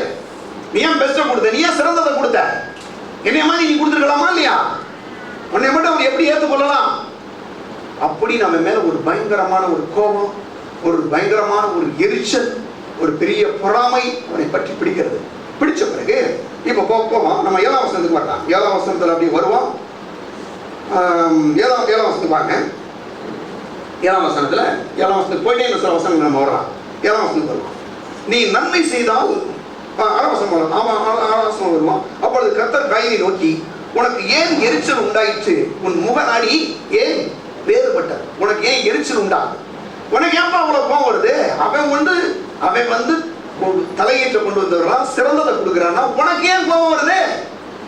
நீ வந்து கொடுத்துருந்தா உனக்கு 2 பேருக்கு தான் தெரியுமே. நீ வந்து யாரு? நீ வந்து நிலத்தை பயிரிடுற, நீ சிறந்ததை கொண்டு வந்திருக்கலாம், நீ முதல் தரமானதை கொண்டு வந்திருக்கலாம், உனக்கு அந்த வாய்ப்பு இருக்குது. இவன் கொண்டு வந்துட்டான், முதல் தரமானதை கொண்டு வர்றான், முதல் தரமானதை கொண்டு வர்றான். அப்ப கொண்டு வந்தானே, ஏன் உனக்கு ஏன் கோபம் வருது? ஏன் முகநாய் ஏன் வேறுபடுது? உனக்கு ஏன் எரிச்சல் உண்டாகுது? ஏன் உன் மேல இவன் மேல உனக்கு ஏன் பெரிய பொறாமை வருது அப்படின்னு சொல்லி கர்த்தர் கேட்கிறார். கேட்கும் போது நீங்க ஏதோ குற்றப்படுத்துக்காக கேட்கல, நீங்க அப்படிலாம் போயிடக்கூடாது. ஏதோ ஒரு குற்றப்படுத்துறாரு போல அப்படின்னு நினைக்கிறோம், தேவனே இப்படி செய்யலாமா அப்படின்னு நினைக்கிறாங்க. அப்படி இல்லை. அவர் ஏன் அப்படி கேட்கிறாருன்னா, அவனுக்கு ஒரு சான்ஸ் கொடுக்குறாரு. என்ன சான்ஸ் கொடுக்குறாரு? இப்பயும் நீ மனம் திரும்பிடலாம், இப்ப நீ வந்து என்ன பண்ணிடலாம், இன்னைக்கு கூட நீ என்ன பண்ணிடலாம், நீ இந்த கர்த்தருக்கு என்று கொடுக்க வேண்டிய இடத்தை அங்க நீ வந்து அந்த தசமமா காணிக்கை கொடுத்துட்டா வேலை முடிஞ்சு போச்சே. நீ தேவன், நீர் என்னுடைய தேவன், நீர் என்னுடைய ஆண்டவர், என் ரட்சகர், நீதான் என்னுடைய ஆதாரம் என்று நீ அறிவிக்கிறாயே, அப்புறம் எதுக்கு நீ இதை செய்யாம இருக்கப்பா? அதை செஞ்சிட வேண்டியதானே, முடிஞ்சு போச்சே. ரெண்டு பேருக்கு ஒரு ஈக்குவல் சான்ஸ் தான் நான் கொடுத்துருக்கிறேன். நான் ஒன்னும் ஆம்பளை தனியா கொண்டு போய் டீச் பண்ணேன், அதான் வந்து அப்படி செஞ்சிருப்பா நீங்க நினைக்கிறீங்களா? கிடையவே கிடையாதுங்க. ரெண்டு பேரும் மூலமா டீச் பண்றாரு, போதிக்கிறான். ஆனா செய்யற விதம் யார்? ஒருத்தர் செஞ்சுட்டு இருக்கா, ஒருத்தன் அவன் செஞ்சான். அவன் எப்படி கொண்டு வரானா, சிறந்ததையும் முதலாவதையும் சிறந்ததையும் அவன் கொண்டு வரவில்லை. இன்னொரு விஷயம், அவனுக்கு கொடுக்கிற விதங்களை, அந்த கொடுக்கிற விதத்தை பார்க்கும் போதே அந்த ஆளுடைய குவாலிட்டி வெளிப்பட்டுரும். அவர் எப்படிப்பட்ட தன்மை உள்ளவர், அவர் எந்த அளவுக்கு தேவனை நேசிக்கிறார் என்பதை அங்க நாம் காண முடியும். அப்ப உடனே அங்க பாருங்க 7ஆம் வசனத்துக்கு வரும், 6ஆம் வசனத்துக்கு வருவான். அப்பொழுது கர்த்தர் காயினை நோக்கி, உனக்கு ஏன் எரிச்சல் உண்டாயிற்று, உன் முகநாடி ஏன் வேறுபட்டது அப்படின்னு சொல்றாரு. ஏன்ப்பா அவ்வளவு கோபத்துல இருக்கிற, ஏன் இப்படி இருக்கிற, நீ ஏன் இந்த மாதிரி உன்னுடைய சபலம் மேல ஏன் அப்படி நீ வந்து எரிச்சலாகிற, உனக்கு ஏன் இப்படி உன்னுடைய முகநாடி வேறுபடுது? பாருங்க, ஆளுகளுக்கு பிடிக்காத காரியத்தை பத்தி பிரசங்கம் பண்ணாங்க, முகநாடி வேறுபட்டார். ஆண்டவர் கூட அப்படிதான் பிரசங்கியாருன்னு நினைக்கிறேன். அப்போ வந்து அவர் சொல்றாரு, ஏன் உன் முகநாடி வேறுபட்டது, ஏன் உனக்கு எரிச்சல் உண்டாயிற்று, ஏன் முகநாடி வேறுபட்டது சொல்றாரு. அப்படி சொல்லிட்டு இப்போ 7ஆம் வசனத்துக்கு வாங்க. ரொம்ப அற்புதமான வசனம், ரொம்ப பயங்கர இருக்கு, பைபிள்ல இருக்கக்கூடியதே ரொம்ப ரொம்ப ஒரு கிரிட்டிக்கலான வசனமே சொல்றாங்க. இது வந்து ரொம்ப பயங்கரமான வசனம். ஏன்னா வேத வல்லுநர்கள் சொல்லும் போது இந்த வசனமே வந்து டிரான்ஸ்லேட் பண்றதே பெரிய சிக்கல்ன்றாங்க, மொழிபெயர்ப்பு பண்றதே பெரிய கஷ்டம். சொல்றாரு பாருங்க, சொல்றாரு கிட்டத்தட்ட ஒரு 30க்கும் மேற்பட்ட மொழிபெயர்ப்பு இருக்கு. அந்த மொழிபெயர்ப்புல அந்த மொழிபெயர்த்த ஆண்களே தடுமாறுறாங்க அந்த ஒரு வசனத்துல, ரொம்ப பிரச்சனைன்றாங்க. அப்படி ஒரு மாதிரி இந்த 7ஆம் வசனம் வந்து பைபிள்ல நிறைய வசனங்கள் இருக்கு, அந்த நிறைய வசனங்கள்ல இந்த ரொம்ப கிரிட்டிக்கலான ஒரு வசனம் அப்படின்னு தான் சொல்ல முடியுங்கிறாரு. என்னன்னா பாருங்க, 7ஆம் வசனத்துல, நீ நன்மை செய்தால் மேன்மை இல்லையோ, நீ நன்மை செய்யாதிருந்தால் பாவம் வாசற்படியிலே படுத்திருக்கும், அவன் ஆசை உன்னை பற்றி இருக்கும், நீ அவனை ஆண்டு கொள்வாய் என்றார். என்ன சொல்றாருன்னா, அப்பொழுது கர்த்தர் பாருங்க, அப்ப நீ நன்மை செய்தால் மேன்மை இல்லையோ அப்படின்னு என்ன சொல்றாருன்னா, நீ நன்மையான காரியத்தை நான் ஆபேலுக்கும் 2 பேருக்கும் தான் போதிக்கப்பட்டிருச்சு, நீ நன்மை செஞ்சிருக்க வேண்டியது, நீ உண்மையா வந்ததை நீ வந்து செஞ்சிருக்கலாமே, அந்த முதல் தரமானதையும் அந்த சிறந்ததையும் நீ செஞ்சிருந்தேனா, உனக்கு ஏன் இப்படிப்பட்ட ஒரு முகநாடி வேறுபடுது, ஏன் உனக்கு எரிச்சல் உண்டாகுது அப்படி சொல்லிட்டு பாருங்க. சொல்றாரு, நீ நீ நீ நன்மை செய்தால் என்னது மேன்மை இல்லையோ. என்ன சொல்றாருன்னா, நீ நன்மை செஞ்சுதான் நீ மேன்மை அடைஞ்சிருப்பையே, நீ ஏன் அப்படி தாழ்ந்து போகணும், உனக்கு ஏன் அப்படிப்பட்ட ஒரு எரிச்சல் உண்டாகணும், நீ ஏன் இந்த மாதிரி கோபப்படணும் அப்படின்னா கேட்கிறார் தேவன். ஒரு பாவம் செய்யற மனுஷங்க ஒரு பிரச்சனை சொல்றாரு, ஒரு மாதிரி மன்றாடுறான், எப்படின்னா நீ ஏன் அப்படி செஞ்சுற, ஏன் அப்படி ஒரு பாவத்தை செய்ய போற, ஏன் அப்படி வாழ்றீங்க, நீ நல்லா இருக்கிறதா நான் விரும்புறேன், நீயும் ஆபேல மாதிரி நல்லா இருக்கலாமே அப்படின்னு தான் அவர் சொல்றான் காயினை பார்த்து. அப்படி சொல்லும் போது பாருங்க சொல்றாரு, நீ நன்மை செய்தால் மேன்மை இல்லையோ, நீ நன்மை செய்யாதிருந்தால் வாசற்படியிலே என்னது, நீ நன்மை செய்யாதிருந்தால், நீ நன்மை செய்தால் மேன்மை இல்லையோ, நீ நன்மை செய்யாதிருந்தால் பாவம் வாசற்படியிலே படுத்திருக்கும். எப்படி பாருங்க, இதை வந்து ஒரு மொழிபெயர்ப்பாளர் சொல்றாரு. நிறைய மொழிபெயர்ப்பு இருக்குன்னா அதுல வந்து, அதாவது நியூ அமெரிக்கன் ஸ்டாண்டர்ட் பைபிள் சொல்லி ஒன்று மொழிபெயர்த்துக்கிறாங்க, 1995 கொண்டு வந்திருக்காங்க. ஒரு நிறைய மொழிபெயர்ப்பு கொண்டு வர்றாங்க. அதுல இந்த நியூ அமெரிக்கன் ஸ்டாண்டர்ட் பைபிள்ன்ற ஒரு பைபிள்ல வந்து என்ன சொல்றாங்கன்னா, இந்த பாவத்தை பத்தி எப்படி சொல்றாரு அப்படின்னா ரொம்ப சூப்பரா சொல்றாரு பாருங்க. என்னன்னா, நீ நன்மை செய்தால் மேன்மை இல்லையோ, நீ நன்மை செய்யாதிருந்தால் பாவம் வாசற்படியிலே படுத்திருக்கும். அதாவது ஒரு பாம்பு வாசப்படியில படுத்திருந்தா எப்படி இருக்கும்? பாம்பை கூட குச்சி வச்சு அடிச்சு க்ளோஸ் பண்ணி விட்டுலாம், பாவத்தை என்ன பண்றது? ஒரு பாம்பு மாதிரி வந்து அவர் வர்ணிக்கிறார். எப்படி வருகிறார்னா, நீ அதாவது பாருங்க, பாவம் உன் வாசற்படியிலே என்னது படுத்திருக்கும். படுத்திருக்குன்னா எப்படின்னா பாருங்க, வந்து அதை வந்து ஒரு மொழிபெயர்ப்பு சொல்றாரு பாருங்க, கிரவுச் அப்படின்ற ஒரு மொழி ஒரு ஆங்கில பதம் கொண்டு வராங்க. இந்த கிரவுச்ன்றது என்ன அப்படின்னா பாருங்க, இப்போ ரெண்டு ஒரு சில நேரங்கள் இந்த மான்கள் பாருங்க, நிறைய காட்டுல நிறைய மான்லாம் இருக்குது, நிறைய மிருகங்கள்லாம், காட்டு ஆடு மாட்டு ஆடுகள்லாம் நிறைய இருக்கு இல்லையா. அதுல ஒரு சில மிருகங்கள், இந்த சிங்கம் புலி கரடிலாம் என்ன பண்ணலாம், குறிப்பா சிங்கம் அல்லது புலி போன்ற மிருகங்கள்லாம் என்ன பண்ணுதுன்னா ஒரு மாதிரி பதுங்கி இருக்கான். எப்படின்னா அது பதுங்கி இருக்கிறது கூட சொல்றான், பதுங்கி இருக்கிறது அல்லது பதுங்கி இருப்பது அப்படின்னா அது எப்படி சொல்லலாம்னா இப்படி இருக்கான், இருக்குது என்ன இருக்குது, அந்த பாவம் அப்படியே ஒரு மாதிரி ஒளிஞ்சிட்டு நிக்குது. என்ன செய்தான், அந்த சிங்கமோ அந்த புலிய வந்து அந்த அந்த மான் வர வரைக்கும் வெயிட் பண்ணிட்டே நிக்குது. நின்றுட்டே இருந்தது என்ன பண்ணுது, பக்கத்துல வந்தா பாஞ்சு அப்படியே குரவலை பிடிச்சி என்ன பண்றதுங்க, கடிச்சு குதறி கொஞ்ச நேரத்துல உயிர்த்த இருந்த மான் அப்படியே குடித்து குடித்து செத்து போயிடும் இல்லையா? அப்படிப்பட்ட ஒரு வார்த்தை தான் அந்த கிரவுச் என்ற ஆங்கில பதம். என்ன சொல்றாங்கன்னா, அதாவது வந்து நீ நன்மை செய்தால் மேன்மை இல்லையோ, நீ நன்மை செய்யாத இருந்தால் பாவம் வாசற்படியிலே படுத்திருக்கும். பாவம் நீ வந்து செய்யாம போயிட்டேன்னா பாவம் வாசப்படியில படுங்க. சமமா நிற்காத ஒரு பாவமா? தேவனே தேவாதியானவர் கொண்டு எழுதியிருக்கிறார். கவனிங்க, அவர் சொல்றாரு நன்மை செய்தால் மேன்மை இல்லையோ, பாவம் வாசற்படியிலே படுத்திருக்கும். ஒரு பாவத்தை நீ செஞ்சுட்ட, ஏன் கொடுக்காதனால பிரச்சனை கிடையாது. கொடுத்தேன்னா என்ன ஆயிரும் தெரியுமா உனக்கு? நீர் என்னுடைய தேவன், நீர் என்னுடைய ஆண்டவர், நீர் என் ரட்சகர், நீர் தான் என்னுடைய ஆதாரம் என்று நீ அறிவிக்கிறாய். ஆனா கொடுக்காத போது நீ என்னை தேவனில்லை என்று மறுதலிக்கிறாய். அது எவ்வளவு பெரிய ஒரு பாவம். நான் தான் உன்னை சிருஷ்டித்தேன், இவ்வளவு உலகம் இந்த பூமியில இருக்கக்கூடிய எல்லாத்தையும் சிருஷ்டித்து உன் கையில நீ ஆண்டு கொண்டு நான் உனக்கு சொல்லியிருக்கிறேனே. அப்படிப்பட்ட ஒரு ஸ்தானத்தை விட்டுட்டு நீ என்னை மறுதலிச்சு இப்படி போயிடலாமா? நீ போலாமா? எப்படி என்ன விதத்துல நியாயம் அது? அப்படி சொல்றாரு. சொல்லிட்டு அவர் என்ன பண்றா பாருங்க. நீ நன்மை செய்தால் மேன்மை இல்லையோ, நீ நன்மை செய்யாததால் பாவம் வாசற்படியிலே படுத்திருக்கும். அவன் ஆசை உன்னை பற்றி இருக்கும். இந்த அவன்ற வார்த்தையை வந்து என்ன சொல்றாருன்னா, அவன்றது பாவத்தை பத்தியே சொல்றாரு. அவன்றது இந்த இடத்துல ஒரு மனுஷனை மாதிரி சித்தரிக்கிறார். அவன் அவன் அவன்றது வந்து ஒரு மனுஷனை மாதிரி, ஒரு மனுஷன் போய் ஒரு மோசமான ஒரு கொலைகாரன் போய் மாட்டிட்டான்னு வச்சுங்க, எப்படி இருக்கும் பாருங்க. கொலைகாரன் அவன்கிட்ட போய் அடிச்சு கொடுக்குறவனா இருக்கான், வழிப்பறி செய்யறவனா இருக்கான், ஒரு ரொம்ப மோசமானவன் இருக்கான். அவன்கிட்ட போய் ஒரு மனுஷன் வந்து பல ஆயிரக்கணக்கான ரூபாய்களை கொண்டு போறான், லட்சக்கணக்கான ரூபாய்களை கொண்டு போய் மாட்டிட்டாவனால என்ன பண்ண முடியும்? கொஞ்சமான இறக்க வருமா? அவன் இறக்கப்பட்டுருவானா? செய்ய மாட்டானே. இறக்கலாம அவனை கொன்னுடுவானே, அவனுடைய உயிரை எடுத்துருவானே. ஏன் அப்படின்னா அவன் வந்து கொடூரமான ஒரு மனுஷனா இருக்கிறபடினால. அப்படித்தான் பாவம். ஒரு மனுஷன் வந்து பாருங்க, ஆண்டவரை மதிக்காத வரைக்கும், ஆண்டவரை நேசிக்காத வரைக்கும், ஆண்டவருக்கு அதை செலுத்தாத வரைக்கும் அந்த பாவம் அவனை என்ன பண்றது? கிரவுச், அதாவது பதிவிருந்தவனை கொண்டிருக்கு. அதனாலதான் மக்களுடைய வாழ்க்கையில பயங்கரமான சாபங்கள், தரித்திரம். மக்களுடைய வாழ்க்கையில நீங்க ரசிக்கப்பட்டுங்க. பல ஆயிரக்கணக்கான மக்கள் தரித்திரத்துல வாழ்றாங்க, சபைக்கு போறாங்க, கடன் பிரச்சனை தீர மாட்டேங்குது, வட்டி கொடுத்து முடிக்க முடியல, எவ்வளவு சம்பாதிச்சாலும் மிச்சம் எடுக்க முடியல. ஏன்? அந்த பாவம் அவனை பதிவிருந்து கொள்ளுகிறது. ரொம்ப மோசமான ஒரு காரியம் பாருங்க. பைனான்சியல் எத்தனை பேர் தொழில் பண்ணி தொழில் சரியாக செத்து போயிடறான், கோடீஸ்வரர்கள் செத்து போறான். ஏன்? கடவுளுக்குன்ற அந்த முதலிடத்தை கொடுக்க நிலைமையில் தான். ஆனா தேவன் பண்ற பாருங்க, ஒரு மனுஷன் முதலிடத்தை கொடுக்கும் போது, கடவுளை வந்து நேசிக்கும் போது அவனுக்கு தேவன் என்ன பண்றாரு பாருங்க. பாருங்க சொல்ற, அவன் ஆசை உன்னை பற்றி இருக்கும். யார் ஆசை? அந்த அவன்றது யாருன்னா பாவம் வந்து என்ன பண்ணா அவனை அப்படி பற்றி கொள்ளுமா. அதாவது அவனை அப்படியே குடிச்சிடும், அவனை பற்றி கொள்ளும். அடுத்து சொல்றாரு பாருங்க, நீ அவனை ஆண்டு கொள்வாய். எவனை ஆண்டு கொள்வாய்? அவன் என்ன, அந்த பாவத்தை நீ என்ன பண்ணலாம்? நீ ஆண்டு கொள்ளலாம். எப்படி? அந்த பாவம் வந்து உடனே வந்து அவன் பிடிச்சி உன்னை அழிக்கலாம்னு பாக்குறான். ஆனா அந்த பாவத்தை ஆண்டு கொள்வதற்கு உனக்கு உரிமை இருக்குது.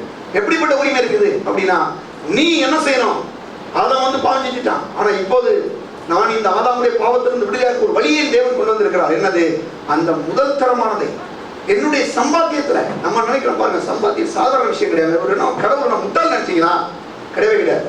ஏப்பா உங்க வீட்டுல இருக்கிறது ஏதோ சும்மா ரெண்டா கொண்டு வந்து கொடுத்து போ அப்படி சொல்லிருக்கலாம். சொல்லிருக்கலாம், அப்படி சொல்லலையே. ஏன் தெரியுமா? மனுஷன் வந்து ரத்தத்தை சிந்தி சம்பாதிக்கிறாங்க. விளாட்டு கிடையாது சம்பாத்தியங்கிறது. ஒரு மாசம் முழுவதும் வேலை செய்யணும், 12 மணி நேரம் போய் வேலை செய்யணும். அவனுடைய நெத்தி வேலை நிலத்துல சிந்தது, அவனுடைய முழு சரீரத்தினுடைய அவைந்த அத்தனையும் வேலை செய்கிறது. கூட கஷ்டம் தெரியுமா வேலை செய்யறது? ஆண்டவர் சொல்றாரு, அப்படி நீ கஷ்டப்பட்டு சம்பாதிக்கக்கூடிய யார் தேர்ந்தெடுத்தது? யாரு? ஆதாம் தானே பண்ணான். அவன் அந்த தோட்டத்துல எவ்வளவு ஒரு இன்பமான தோட்டத்துல அவன் வச்சிருந்தான். இவன் ஏன் போய் அப்படி சூஸ் பண்ணா? அந்த மரத்தங்கடியை போய் இவன் ஏன் பறிச்சு சாப்பிட்டான்? அதனால வந்த பலன் தானே இந்த உலகத்துல, இந்த பூமியில எவ்வளவு மனுஷனுக்கும். ஆனா இப்படிப்பட்ட மனுஷனுக்கு திரும்பியும் நான் ஒரு வாய்ப்பு கொடுக்குறேன். என்ன பண்ணிப்பா? உன்னுடைய சம்பாத்தியம் அதுல நீ எடுத்துருவா. இப்ப நீ என்னை கனம் பண்ண, இப்ப நீ என்னை கொடுக்க ஆரம்பி. இப்ப நான் சொல்றேன், நீ என்னை சந்திக்கும் போது நீ செய்யற காரியங்களை நான் ஆசீர்வதிக்கிறேன். நீ செய்யற காரியங்கள் அந்த பாவத்துக்கு ஒரு நிவாரணத்தை அந்த இடத்துல உண்டாக்குவோம். என்ன நிவாரணம்? நீ என்னை மீண்டும் சந்திக்கலாம் என்று தேவன் கொண்டு வராரு. நீ அவனை ஆண்டு கொள்வாய் என்று சொல்லும் போது என்ன சொல்றாரு? நீ இப்படி ஆண்டவரை கனம் பண்ணும் போது, நீ ஆண்டவருக்கு மரியாதை செலுத்தும் நீ சொல்ற, நீ என்னுடைய தேவன், ஆண்டவரே என்னுடைய தகப்பன் வந்து ஆதாமும் ஏவாளும் பாவம் செஞ்சுட்டாங்க, ஆனாலும் என்னை மீண்டுமாக இந்த மனுக்குள்ள சந்திப்பு, உண்மை சந்திப்பதற்கு எனக்கு ஒரு வாய்ப்பு, ஒரு வழியை உண்டாக்கி இருக்கீங்க. வந்து யாத்ராம லேவிராமத்தான் எடுத்துட்டீங்கன்னா இஸ்ரவேல் ஜனங்கள் கற்றுக் கொடுக்குறாரு. தேவன் சொல்றாரு, நீ வந்து இந்த தசமபாகங்களை எல்லாத்தையும் நீ கொண்டு வந்து கர்த்தர் கொடுன்றார். ஏன் அப்படி சொல்றாருன்னா, மனுஷனுடைய பாவம் வந்து உள்ள வர முடியாது. ஆனா என்னுடைய உழைப்புலலாம் என்னுடைய ரத்தத்தை சிந்தி நான் கஷ்டப்பட்டு உழைக்கிறேன் ஆண்டவரே, அதுல ஒரு 10ல் 1 உனக்கு நான் கொடுக்குறேன், உங்களுக்கு கொடுக்குறேன் ஆண்டவரே. ஏன் கொடுக்குறேன்னா, ஆதாம் அந்த இழந்து போன ஆசீர்வாதத்தை மீண்டுமாக நீ எனக்கு கொடுக்கணும். வழியே இல்லை, இதுக்கு வழி இல்லை. மனுஷன் ஆசீர்வதிப்பதற்கு வழி இல்லாம போச்சு. ஆதாம் செஞ்ச அந்த பாவம் இந்த மாதிரி கொண்டு வந்துருச்சு. இப்ப என்ன பண்றான் ஆதாம் வந்து, காயின் ஆபேல் வந்து தெரிஞ்சுட்டு வந்து அந்த முதல் தரமானதை தான் கொண்டு வரணும் சொல்றாரு ஆண்டவர். ஆனா காயின் என்ன பண்றான், அதை ரொம்ப அசால்ட்டா எடுத்துக்கிறான். யாருடைய தப்பா? கடவுளுடைய தப்பா? ஆண்டவருடைய தப்பா அது மாதிரி செஞ்சது? அது வந்து பாருங்க, காயின் செஞ்ச தப்புங்க. அவனுக்கு தெரியும் சிறந்ததை கொண்டு வரணும், முதலாவது கொண்டு வரணும், சிறந்ததை கொண்டு வரணும் அவனுக்கு தெரியுங்க, போதிக்கப்பட்டிருக்கிறான். ஆனா அவன் கடவுள் எப்படி ஆதாம் செஞ்சானோ அதே பாவத்தை திரும்ப காயினும் செய்யறான். ஆனாலும் காயினை தேவன் விரட்டல, அவனை நேசிக்கிறார். என்ன செய்யறாரு பார்ப்போமே. எடுங்க, இப்ப 7ஆம் வசனத்தை நான் உங்களுக்கு சொன்னேன் இல்லையா? 7ஆம் வசனத்துல சொல்றாரு, பாவம் அவன் என்று சொல்லும் போது இந்த பாவம் மட்டும் பிரச்சனை கிடையாது.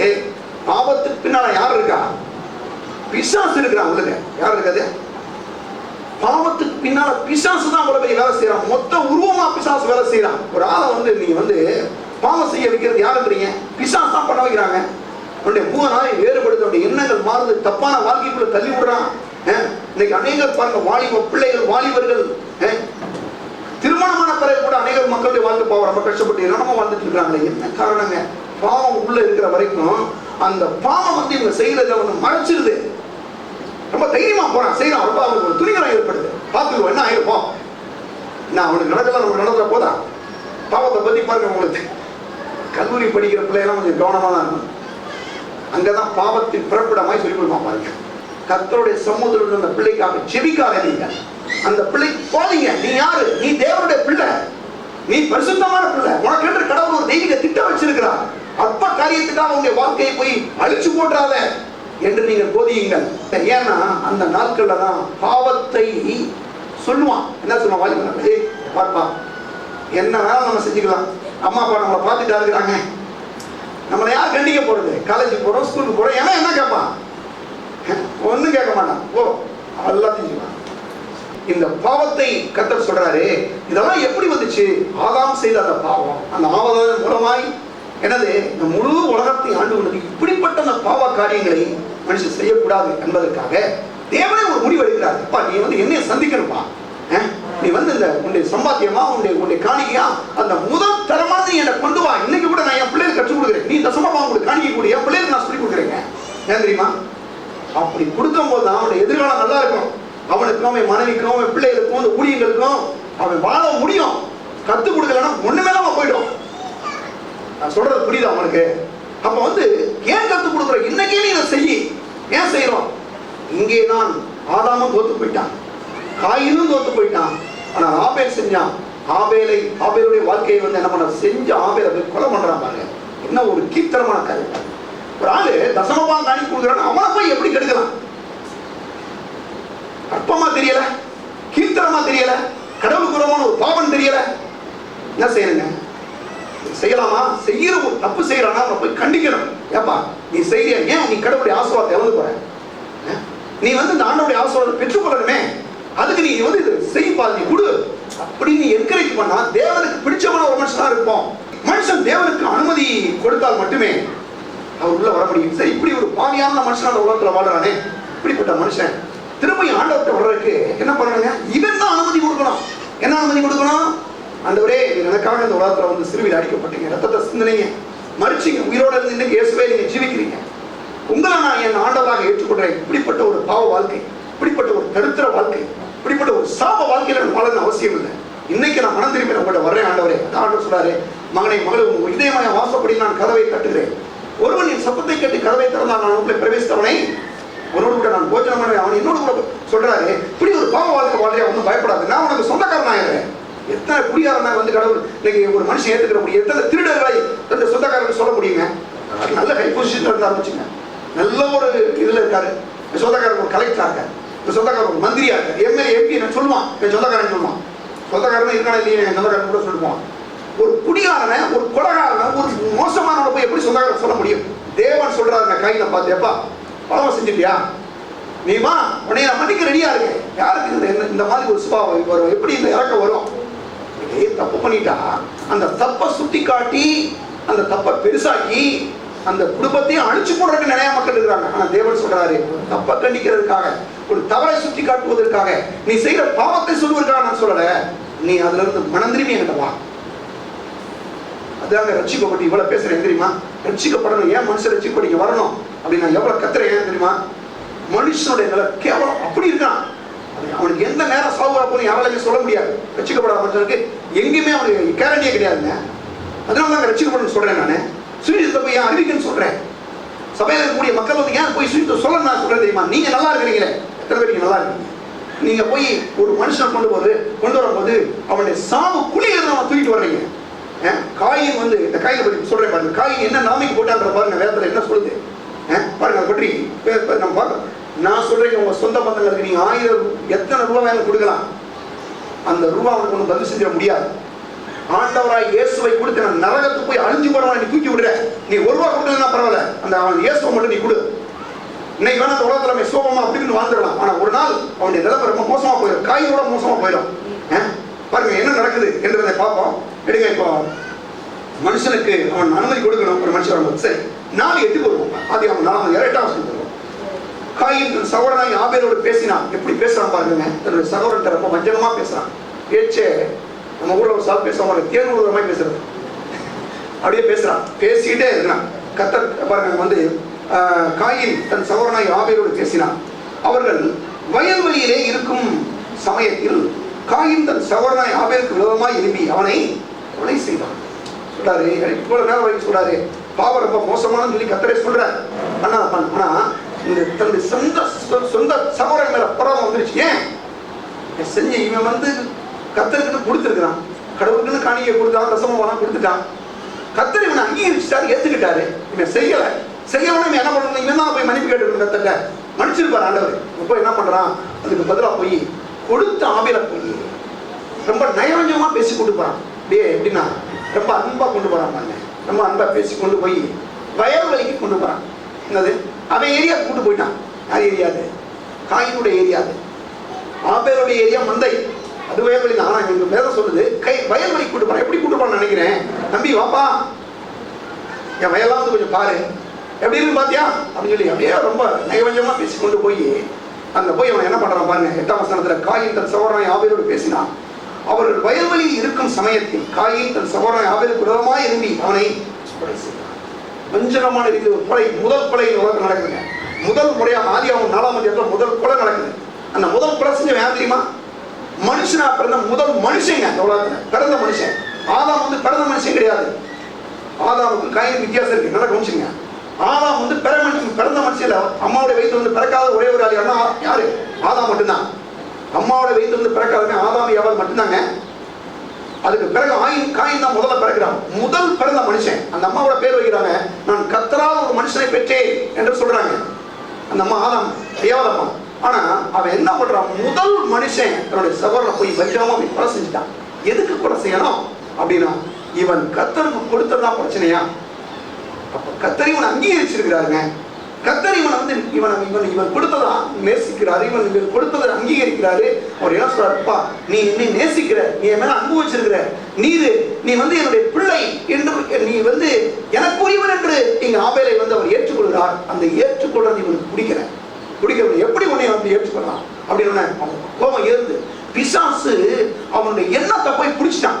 அதாவது நீங்க பாருங்க, ஒரு சில காரியங்கள் நம்ம பேசுறது பிடிக்கலன்னா மக்களுக்கு மனதே கெட்டு போயிடும். உங்க வாழ்க்கை நல்லா இருக்கும்படி பேசிக் கொண்டிருக்கிறேன். என்ன பண்ணணும்? நம்ம பக்கத்துல ஏதோ சம்திங் ப்ராப்ளம், என்ன பிரச்சனை ஒண்ணு சொல்லுங்க. நீங்க சொல்லுங்க, ஆண்டவரே பிரச்சனை எப்போதும் கடவுளை கிடையவே கிடையாது. ஒரு நாள் இல்லை பிரச்சனை நம்ம பக்கம். அப்ப என்ன பண்ணணுங்க அப்படின்னா சொல்றாரு பாருங்க. 8ஆம் வசனத்துல அவன் கொலை செய்யறான். அவர் வயல்வெளியில் இருக்கும் சமயத்தில் காயின் சகோதரனாய் ஆபேலுக்கு விரோதமாய் எழும்பி அவனை கொலை செய்தான். கர்த்தர் காயினை நோக்கி, உன் சகோதரனாய் ஆபேல் எங்கே என்றார். அதற்கு அவன், நான் அறியேன், என் சகோதரனுக்கு நான் காவலாளியோ. என்ன அதிக பசி தரம் பாருங்க. எங்க கொலையும் செஞ்சுட்டு நம்ம ஊர்ல இப்பெல்லாம் சொல்றாங்கல்ல, கொலை செஞ்சுட்டு நீ ஏதாவது தப்பு பண்ற, அது யாருன்னு எனக்கு தெரியாது சார். எப்படி கொலை செஞ்ச எல்லா பேரும் ஆதாமுடைய காயினுடைய சொந்தக்காரன் தான். என்ன செய்யறான்? கொலை பண்ணிட்டான். கர்த்தர் வந்து கேட்கிறார், என்ன கர்த்தரை நான் கேனே நினைச்சானா? கர்த்தரை அவர் அண்ட சராசரங்களை சிருஷ்டித்தவர். எந்த இடத்துல மனுஷன் பாவம் கண்டுபிடிச்சுவாரு. அவர் ஒன்றும் தெரியாத விஷயமே கிடையாது. அவர் சொல்றாரு, எப்ப பாவம் பண்ணிட்டு கொலை பண்ணிட்டீங்கள, சரியா? என்ன நான் கேட்கிறேன், எப்படி கேட்கிறேன், ஏன்னா கொலை பண்ண அப்படின்னு கேட்டுக்கலாம். கேட்டு வரா இல்லையா? எப்படி சூப்பரா சாப்பிட்டா அவனை டீல் பண்றாங்க. கொலை செஞ்சுட்டான், பாவம் செஞ்சுட்டான், தன்னுடைய சொந்த சகோதரனையும் கொலை பண்ணிட்டான். பண்ண பிறகு கடவுள் வந்து மீண்டுமாக இந்த காயின் மீது திரும்பியும் அனுபவிக்கிறார். இதை எப்படியாவது மனம் திரும்பிடணுமே நினைக்கிறோம். காயினை போய் இப்படியே கேட்கிறார் நினைக்கிறான். மீண்டும் காயினை நேசிக்கிறார் தேவன். எப்படி நேசிக்கிறார் பாருங்க. சொல்றாரு, கர்த்தர் காயினை நோக்கி உன் சகோதரனை ஆபேல் எங்கே என்றார். அதற்கு அவன், நான் அறியேன், எனக்கு என்ன தெரியுமா என்றான். சொல்லிட்டு அறியேன், என் சகோதரனுக்கு நான் காவலாளி, நான் இரவு செக்யூரிட்டி கார்டு நினைச்சீங்களா நீங்க? நான் வந்து என் வேலையை பார்த்துட்டு இருக்கேன். எங்க பார்த்துட்டு இருக்கேன்? வயல்ல போய் நான் வேலை செஞ்சுட்டு இருக்காங்க. ஏன்னா ஆடு மாடு மேய்ச்சிட்டு இருக்காங்க. அங்க போய் கேட்க அவனை என்கிட்ட கேட்குறீங்க? நான் அதுக்கு பொறுப்பு. 10ஆம் வசனம். அதற்கு அவர் என்ன செய்தார்? உன் சகோதரனுடைய ரத்தத்தின் சத்தம் பூமியிலிருந்து என்னை நோக்கி, என்னங்க ரத்தம் பேசுமா? பேசுன்னு சொல்றாரு. ஒரு மனுஷனுடைய ரத்தம் வந்து இந்த உலகத்துல விழுந்துருச்சு, பூமியில விழுது, கொலை பண்ணிட்டான், ரத்தம் வந்துருச்சு. சொல்றாரு, வானத்துல இருக்கிற தேவன்கிட்ட வந்து இந்த ரத்தம் வந்து பேசுதான். சகோதரன் வந்து என்னை கொலை பண்ணிட்டான் ஆண்டவரே. நினைக்கிறோம் பாவங்கள் செய்யும்போது, தவறுகள் செய்யும்போது யாருக்குமே நம்ம தெரியாம செஞ்சிடலாம் அப்படின்னு நம்ம நினைக்கிறோம். எனக்கு இன்னும் கொஞ்சம் உள்ள போறேன், அப்படி கொஞ்சம் கொஞ்சமா போனா தான் கொஞ்சம் சரி வரும் இல்லையா? அடுத்த வருஷம் போவாங்க. இப்பொழுது 11ஆம் வசனம், இப்பொழுது உன் சகோதரனுடைய ரத்தத்தை உன் கையிலே வாங்கிக் கொள்ள தன் வாயை திறந்த இந்த பூமி பூமியில நீ சபிக்கப்பட்டிருப்பாய். பாவம் செஞ்சுட்டான். பாவம் செஞ்சோன்னா கர்த்தர் கேட்கிறாரு, எங்க பாப்போமா சகோதரன் அப்படின்னு கேட்கிறார். கேட்டோம் அவன் சொல்றான் பாருங்க, எனக்கு ஆளவே தெரியும். ஆனா இவர் சொல்றாரு, ஆபேல் பேசல, ஆபேல் தான் செத்து போட்டானே, ஆனா அவனுடைய ரத்தம் பேசுகிறது, என்னை நோக்கி கூப்பிடுது. நான் வந்து அங்க பரலோகத்துல இருக்கிறேன், அங்க இருக்கும்போது என்னை நோக்கி கூப்பிடுது. என்ன கூப்பிடுது பாருங்க. அதற்கு அவர்கள், என்ன செய்தாய்? உன் சகோதரனுடைய ரத்தத்தின் சத்தம் பூமியிலிருந்து என்னை நோக்கி கூப்பிடுகிறதே. பேசுது, ரத்தம் பேசுது. அதாவது கொலை செய்யறவன் பாத்தீங்களா, தவறு செய்யறவன் பாத்தீங்களா, அவன் வேற நினைக்கிறான், என்னை யாருமே கண்டுக்கல பாவம் செய்யும் போது, நான் கொலை செய்யும் போது யாரும் பார்க்கல அப்படின்னு ஓடலாம். எவ்வளவு ஓடுவீங்க? ஓடிக்கிட்டே இருப்பியா? ஓடிக்கிட்டே இரு. ஆனாலும் யாருக்குமே தெரியல. ஆனா உனக்கு தெரியுமா நீ என்ன செஞ்சீங்க? செஞ்ச பாவம் செஞ்ச ஆள் இருக்கு, கொலை செஞ்ச ஆள் இருக்கு. அந்த ஆளுக்கு அந்த பாவத்தை குறித்து தெரியுமா இல்லையா? அந்த ஆளுடைய மனசாட்சி குத்துமா இல்லையா? ஒரு பாவத்தை செய்யும் போது என்ன பிரச்சனை வருது பாருங்க. அந்த பாவத்தை செய்யும் போது ஒரு வேதனை ஏற்படும். அவன் எவ்வளவு தலைவரும் ஓடட்டும், அந்த பூமியுடைய கடைசியே ஓடட்டும், யாருமே பார்க்கல. ஆனா அவனுக்கு தெரியுமே அந்த செஞ்ச பாவம். அந்த பாவம் அவனை உணர்த்துமே. ஐயோ அப்படி ஒரு தப்பு பண்ணிட்டேனே, நான் என்ன நிலைமைக்கு போயிடணும் என்ற அந்த வேதனை அவனுக்குள்ள ஏற்பட்டே ஆகுமே இல்லையா அவங்களுக்கு? அப்படித்தான் அவன் என்ன பண்றான், காயின் வந்து பாருங்க போறான். ஆனா கர்த்தர் சொல்றாரு, அந்த ரத்தம் பேசுகிறது, என்னை நோக்கி கூப்பிடுது, செஞ்ச பாவத்தினுடைய அந்த ரத்தம், அந்த ஆபேலுடைய ரத்தம் பேசிக் கொண்டிருக்கிறது சொல்லி சொல்றாரு பாருங்க. இப்பொழுது வராது, பாயிண்ட் வராது. என்ன சொல்ற 11ஆம் வசனம், இப்பொழுது உன் சகோதரனுடைய ரத்தத்தை உன் கையிலே வாங்கி கொள்ள தன் வாயை திறந்த பூமியிலே நீ சபிக்கப்பட்டிருப்பாய். பூமி பிரச்சனையா இல்ல, சொல்றாரு, உன்னுடைய சகோதரனுடைய ரத்தத்தை வாங்கி கொண்ட இந்த பூமியிலே நீ சபிக்கப்பட்டிருப்பாய். பூமி சபிக்கப்பட்டு ஏற்கனவே ஆதாம் ரொம்ப பெரிய சாபம். உனக்கு முள்ளும் குறுக்கு இந்த பூமி விளைவிக்கும். பயங்கரமான சாபம். உலகத்துல மனுஷன் விதைச்சு என்னென்ன பண்ணி பார்க்கிறான், அவனால நல்ல மகசூல் எடுக்க முடியல. ஏன் தெரியுமா? என்ன காரணம் தெரியுமா? ஆதாம் செஞ்ச பாவம். சரி, ஆதாம் செஞ்சோட பாவத்துல ஒளிஞ்சிடலாம் பரவாயில்லையே, காயின் அதோட ஒரு பெரிய பாவம் செய்யலாம். என்ன பாவம்? என்னோட சகோதரன் கொலை பண்ண அந்த ரத்தம் அப்படியே பூமியில பொட்டுது. போன உடனே பாருங்க, அவர் சொல்றாரு, நீ நீ நீ ரத்தம் சிந்தனை இல்லையா, அந்த ரத்தம் என்னை நோக்கி கூப்பிடுது, அது பேசுது. அது மட்டும் இல்லாம உன்னுடைய சகோதரனுடைய ரத்தத்தை வாங்கி இந்த பூமியை நீ சபிக்கப்பட்டிருப்பாய் சொல்றாரு. அப்படி ஒரு பெரிய ஒரு சாபம் மேல வந்துடும், சபிக்கப்பட்டிருப்பேன், ஏன்னா அப்படி நீ ஒரு காரியத்தை செஞ்சுட்ட அப்படின்னு சொல்றாரு. அப்ப சொல்லும் போது பாருங்க, இங்க அந்த காயின் மேல பாருங்க, இன்னொரு கூட, நீ நிலத்தை பயிரிடும் போது அது தன் பலனை உனக்கு கூடாது, நீ பூமியில நிலையற்று அடையறவனாய் இருப்பாய். என்ன சொல்றாரு? நீ பயிரிட்டீங்கன்னா அந்த பயிர் விளைச்சு உனக்கு நல்ல ரிசல்ட் வந்துடாது. நீ வேலை செய்வ, ஆனா அவன் சம்பாத்தி ஒண்ணு நல்லா வந்துடாது. நீ வந்து போய் விவசாயம் பண்ணிடுவ, நீ ஒன்றும் முன்னேற முடியாது. நீ வியாபாரம் பண்ணிடுவ, உனக்கு நல்ல ஒரு லாபம் கிடைச்சிடாது. ஏன்? நீ இப்படி ஒரு பாவத்தை பண்ணிட்டியே சொல்றாரு. அப்படி சொல்லிட்டு வரும்போது இந்த பூமியில நீ சபிக்கப்பட்டிருப்பாய். நீ வந்து ஒரு சபிக்கப்பட்ட ஒரு மனுஷனா வாழ்வுன்னு சொல்றாரு. இதை பற்றி புதிய ஏற்பாட்டில் வரும்போது நிறைய விஷயங்கள் சொல்றாங்க. புதிய ஏற்பாட்டில் வருங்க, அப்புறம் வசனங்கள் மட்டும் நான் சொல்றேன். காயினை பற்றி புதிய ஏற்பாடு என்ன சொல்லணும், கொஞ்சம் சில வசனங்கள் நான் சொல்றேன். எபிரேயர்ல 12:24 புது உடன்படிக்கையின் மத்தியஸ்தராகிய இயேசுவினிடத்திலும் ஆபேலுடைய ரத்தத்தை பேசுனதை பார்க்கிலும் நன்மையானவை பேசுற ரத்தமாகிய தெளிக்கப்படும் ரத்தத்தினருக்கு வந்து சேர்த்தீர்கள். ரத்தம் பேசுது. யாருடைய ரத்தம்? ஆபேலுடைய ரத்தம் பேசுது. என்ன சொல்றாரு? ஆபேலுடைய ரத்தத்தை பார்க்கில் நலமானதை பேசுறது இயேசுடைய ரத்தம் அப்படின்னு சொல்றாரு. அப்ப ஆபேலுடைய ரத்தம் பேசுன்னு சொல்லிட்டு சொல்றாரு. திரும்ப காயினை பற்றி கொஞ்சம் சொல்றாரு. காயின்ட்டு போவோம். எடுங்க. யூதால ஒரே ஒரு அதிகாரம் 11 சொல்றாரு. இவர்களுக்கு ஐயோ, இவர்கள் காயினுடைய வழியிலே நடந்து பிறையாம் குறிக்காக செய்த வஞ்சகத்திலே விரைந்தோடி கோரா எதிர்த்து பேசின பாவத்திற்குள்ளாகி கெட்டு போனார்கள். சில பாவம் செஞ்ச மனுஷர்கள் ஒரு லிஸ்ட் கொடுக்குறாரு. பாவம் வந்து பைபிள் நிறைய பேர் பாவம் செஞ்சிருக்கிறான். அது அந்த லிஸ்ட் இருக்குன்னா அதுல முதல் இடத்துல வர்றது யாருன்னா காயின் தான். காயின் எப்படிப்பட்ட ஒரு பாவம் செஞ்சான்? நீ காயினை போல இருந்துடாத அப்படின்றாரு.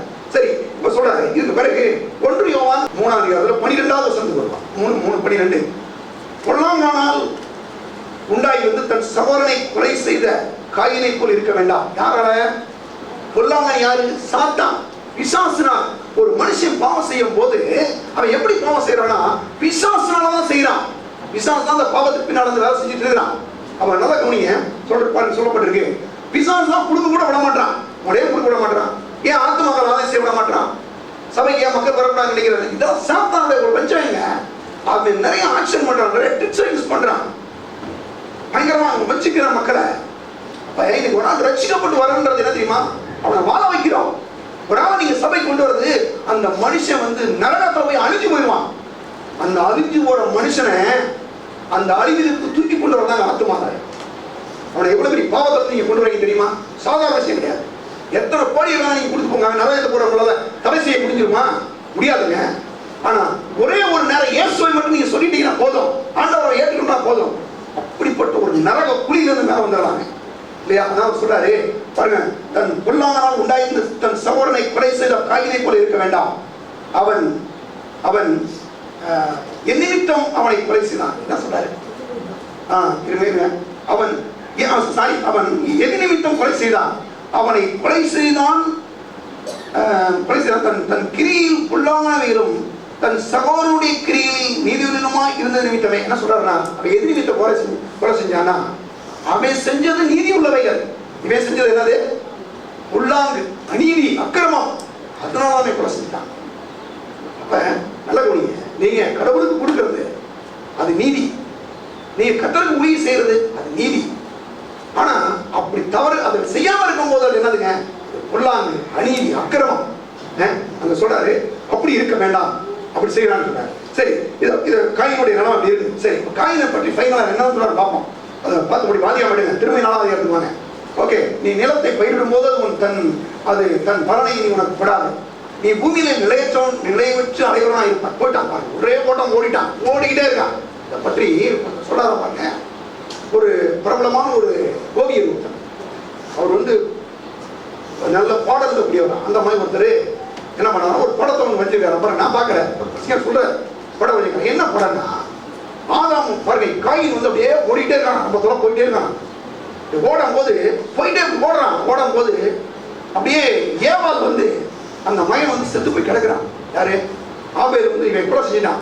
கொலை செஞ்சு அப்படியே நிலத்துல வந்து அவன் ரத்தம் ஓடிட்டு இருக்கு. ரத்தம் ஓடும் போது அந்த ஏவாள் வந்து அந்த செத்து போன பணத்து மேல அப்படியே படுத்து அப்படியே அழுகிறான். அழுதுட்டு அப்படியே ஆதாம் வந்து பின்னால் அப்படியே நிற்கிறான். ஐயோ, அப்படி நடந்துச்சு அப்படின்னு ஒரு பெரிய ஒரு சோகத்தோட, ஒரு வேதனையோட அவனுடைய மகனை நூறுமாய் கொலை செஞ்சுட்டானே அப்படின்னு பார்த்துட்டு பார்க்கும் போது இந்த ஓடிக்கிட்டே இருந்த அந்த யாரு காயின் அப்படியே இருந்து பார்க்கறானா. என்ன பார்க்கறானா, தன்னுடைய சகோதரன் செத்து போன்றக்கா பார்க்கலையா, என்னை யார் கொலை செஞ்சிருவானு பார்க்கறானா. என்னை யார் கொலை செஞ்சிருவானா? ஐயோ, இவனை நான் கொலை பண்ணிட்டேனே, இனிமேல் என்னை யார் கொலை செய்ய போறா, என்னை யாரை விரலிட்டு வர்றானோ அப்படின்னு அவனுடைய மனசாட்சியில குத்தப்பட்டவனாய் அப்படியே திரும்பாதே ஓடுறான். என்னுடைய வாழ்க்கை கூட பாவம் செய்யும் போது இப்படிதான் நடக்குதுங்க. பாவம்ன்றது சாதாரண விஷயம் அல்ல, கொடூரமானது, அழிச்சு போட்டும், அது பதுங்கி இருக்கிறது, அது பாய்ந்து அழிச்சு போட்டக்கூடிய ஒன்றாக இருக்கிறது. அப்ப என்ன சொல்றாரு பாருங்க, முடிச்சுவான் நம்ம. சொல்றாரு, அப்பொழுது காயின் கர்த்தரை நோக்கி, எனக்கு இட்ட தண்டனை எதிரான் பாருங்க.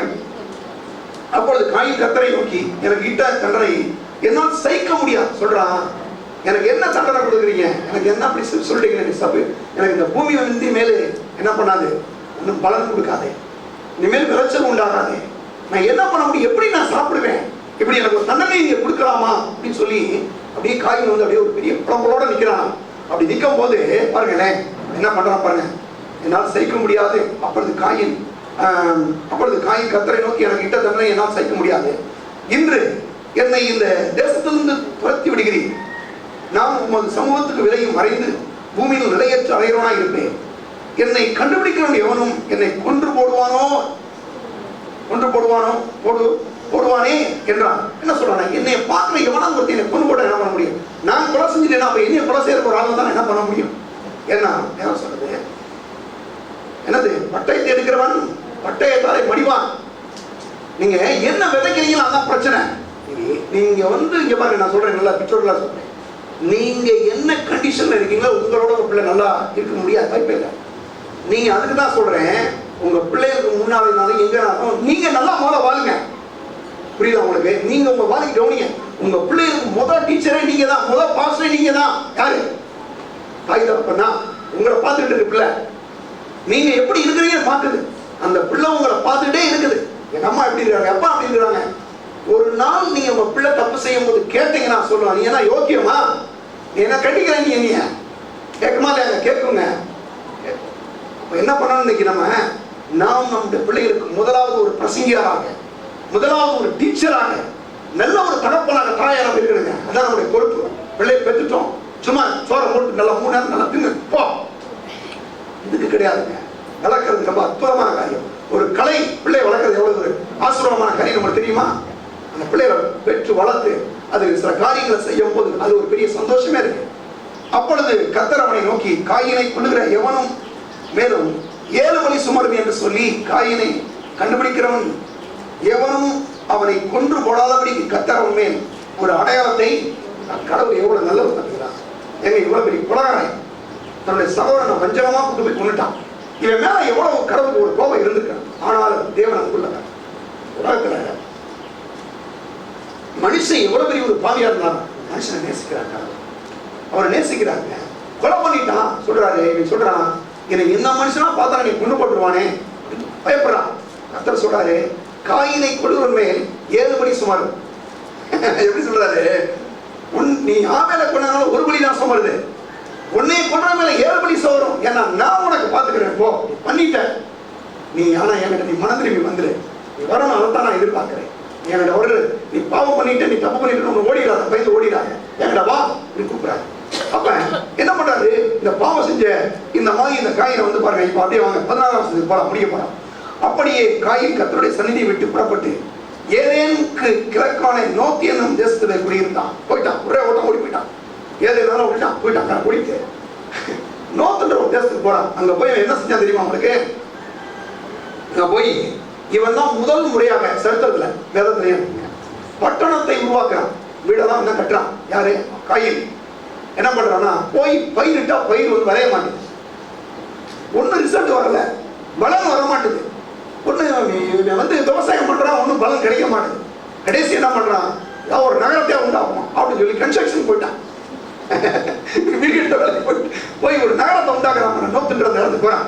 பாருங்க அங்க வந்து சொல்றாரு, அப்படியே காயின் கர்த்தருடைய சந்நிதியை விட்டு புறப்பட்டு, நல்ல கவனிங்க, என்ன ஒரு காணி, ஒரு தசமபாகம் காணிக்கு கொடுக்கறதுனால கடவுள்கிட்டே போயிட்டாங்க. என்ன ஒரு பரிதாபம் இல்லையா, என்ன ஒரு வேதனையான. ஏங்க ஏன் கடவுள் இதை வந்து பாவனி கூட சொல்றா தெரியுமா? கடவுளை வந்து பிரிச்சிருச்சு. ஏன் ஆதாமுக்கு வந்து கடவுள் சொன்னாரு அந்த மரத்தின் கனியை புசிக்க வேண்டாம், கர்த்தர் சொல்றாரு காயினையும் ஆபேலையும் பார்த்து சொல்றாரு, ஆபேல் செஞ்சுட்டான். ஆனா காயின் செஞ்ச அந்த பாவம் தன் சொந்த சகோதரனை கொலை பண்ண வச்சு கர்த்தருக்கு கொடுக்காம இப்படி ஒரு பாவத்துல போய் மாட்டிக்கிட்டான், செத்து போயிட்டான், அவனை கொலை பண்ணிட்டான்.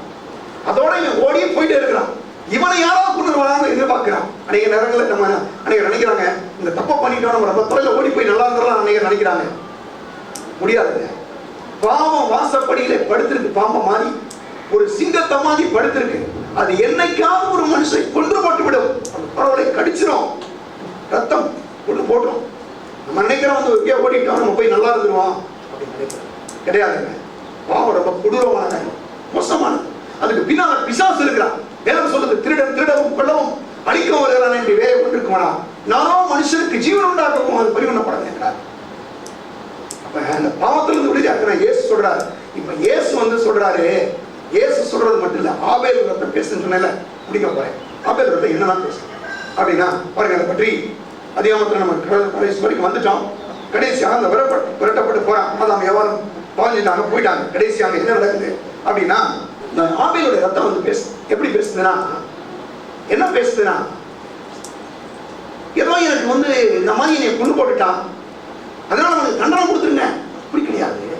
என்ன பேசுற ஆபேலுடைய ரத்தம் அப்படின்னா, இந்த மாதிரி இந்த சகோதரன் என்னை கொலைப்படி கொண்டுட்டான், அந்த ரத்தம் அப்படி சிந்திருச்சு. என்னுடைய ரத்தத்தை விட இன்னைக்கு ஆண்டவராய் இயேசு கிறிஸ்து இந்த உலகத்துல ரத்தத்தை சிந்திருக்கிறார். வேற ரத்தம் ஒண்ணு பாவத்தை வந்து மன்னிச்சிட முடியாது. ஆனா ஆண்டவராய் இயேசு கிறிஸ்துடைய ரத்தம் பாவத்தை மன்னிச்சிடும், கழுவிடும். இன்னைக்கு என்னுடைய ரத்தத்தை காட்டிலும் மேலானதை பேசுகிற, உங்களுக்காய் பரிந்து பேசுகிற, உங்களுடைய பாவத்தை மன்னிக்கக்கூடிய, உங்களுடைய தரித்திரத்தை போக்கக்கூடிய, உங்களுடைய சாபத்தை நீக்கக்கூடிய இந்த இயேசு கிறிஸ்துவிடத்தை நீங்க வாங்க அப்படின்னு இந்த ஆபேலுடைய ரத்தம் வந்து என்ன பண்ணலாம், தேவனுக்கு முன்னால பேசிட்டு இருக்கிறான். ஆண்டவரே, எப்படியாவது சகோதரன் தான் என்னை கொண்டு போட்டுட்டான், ஆனாலும் இன்னைக்கு இத்தனை பல கோடிக்கணக்கான மக்கள் இருக்கிறாங்க, இவங்க எல்லாரும் ஒரு பாவியாக உலகத்தில் அழிஞ்சு போய் கூடாது, இவங்க எப்படியாவது மீண்டுமாக சமூகத்துல வரணும் என்று இந்த ஆபேலுடைய ரத்தம் பரிந்து பேசிக் கொண்டிருக்கான். எப்படி ஒரு இது கொலை பண்ணிட்டான், ஆனாலும் இன்னைக்கு இருக்கக்கூடிய ஒரு பாவியை பார்த்து இந்த ரத்தம் கூப்பிடுங்க. என்ன கூப்பிடுது, எப்படியாவது மனுஷன் ரட்சிக்கப்பட்டு விட்டான்னு நினைக்கிறேன்.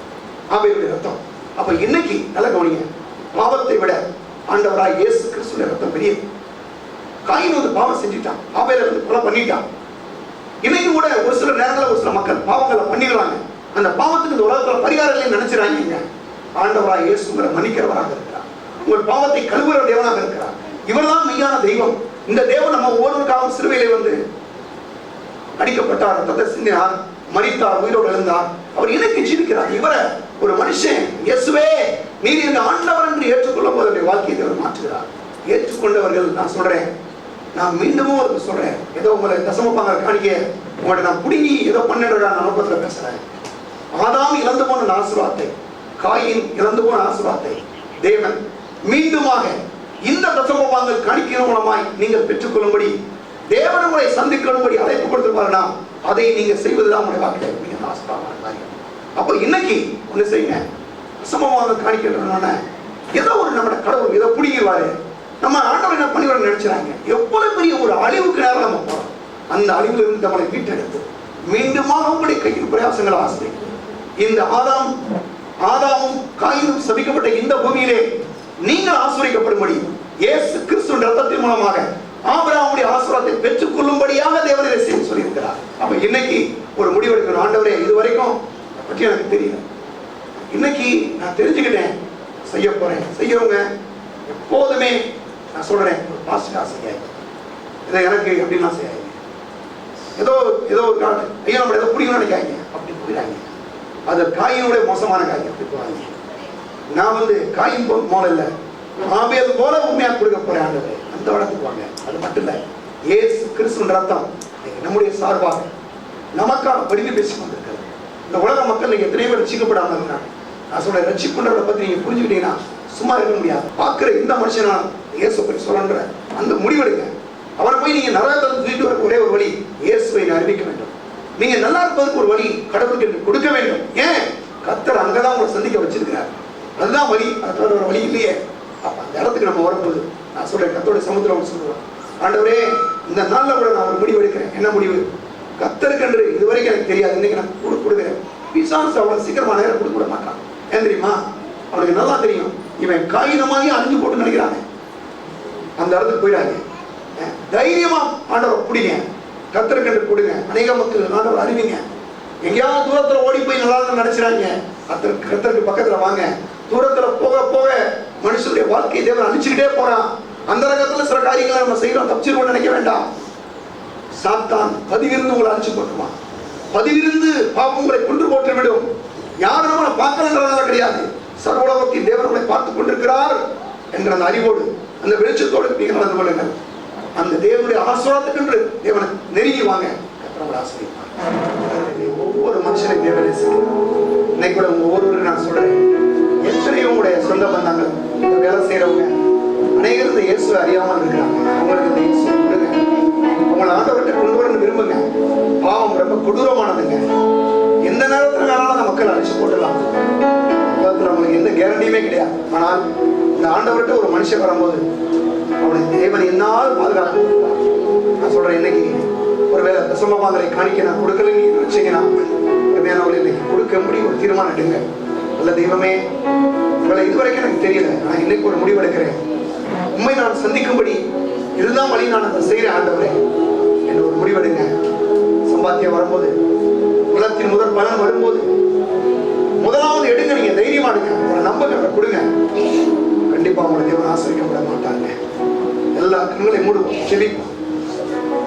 பரலோக பிதாவே, ஆண்டவராக இயேசு ரத்தத்தை மீண்டும் நம்முடைய பிள்ளைகள் மேல நாங்கள் தெரிவிக்கிறோம். உடைய மக்களை நீர் ஆசீர்வதிப்பீரா. அவருடைய பாவத்திலிருந்து எங்கள் ஒவ்வொருவரையும் நீர் மீட்டெடுத்திருக்கிறபடியா உமக்கு ஸ்தோத்திரம் கர்த்தாவே. ஆண்டவரே, உமக்கு கொடுப்பது கொடுக்காததான் பாவம்னா ஆண்டவர் அப்படிப்பட்ட ஒரு பாவத்தை நாங்கள் இனிமேல் செய்யக்கூடாது. உதவி செய்யும். கொடுக்கின்ற வாங்கி கட்டளையிடுவீராக. ஒருவேளை கர்த்தாவே, வாழ்க்கையிலே சில தவறுகள் நடந்திருக்கலாம், பாவங்கள் நடந்திருக்கலாம். ஆண்டவரே, உடைய கருவாரி ரத்தத்தினாலே ஒவ்வொருவரையும் மீண்டுமாய் கழுவுவீராக. நல்ல தெய்வமே, உமக்கு ஸ்தோத்திரம். நீர் நீதிபரர், நீர் எங்களை நேசிக்கிற தேவனாண்டவரே. நீ சொன்னீரே, நான் உன்னை விட்டு விடுவதில்லை, உன்னை கைவிடுவதில்லை என்று சொன்னீரே. பாவம் செய்த அந்த காயினை கூட தேடி ஓடி போனீரே ஆண்டவரே. உன்னை நேசித்தீரே தேவனே. இன்னைக்கு உடைய மக்களை நேசிக்கிறதுக்காக ஸ்தோத்திரம். நல்லவரே, அநேக மக்களுக்கு இந்த இயேசுவை அறிவிக்கும்படி ஜனங்களுக்கு உதவி செய்கிறார்கள். கண்ணீரை துடை கட்டின மக்கள் ஆவியானவரே அற்புதங்களை செய்வீராக. செய்து உடைய நாமத்தை மையப்படுத்துவீராக. எங்களுடைய சமூகத்தில் அர்ப்பணிக்கிறோம். நிறைய புறப்படுத்தப்படுவீராக, வழி நடத்துவீராக. இயேசுவின் நாமத்தில் ஜெபிக்கிறோம் பிதாவே. ஆமென். கர்த்தராகிய இயேசு கிறிஸ்துவின் கிருபை, பிதாவாகிய தேவனுடைய அன்பு, பரிசுத்த ஆவியானவருடைய ஐக்கியமும் இப்பொழுதும் எப்பொழுதும் நம்மோடு கூட இருப்பதாக. ஆமென். இயேசு ராஜாவுக்கு ஜெய். இயேசு ராஜாவுக்கு ஜெய். இயேசு ராஜாவுக்கு ஜெய்.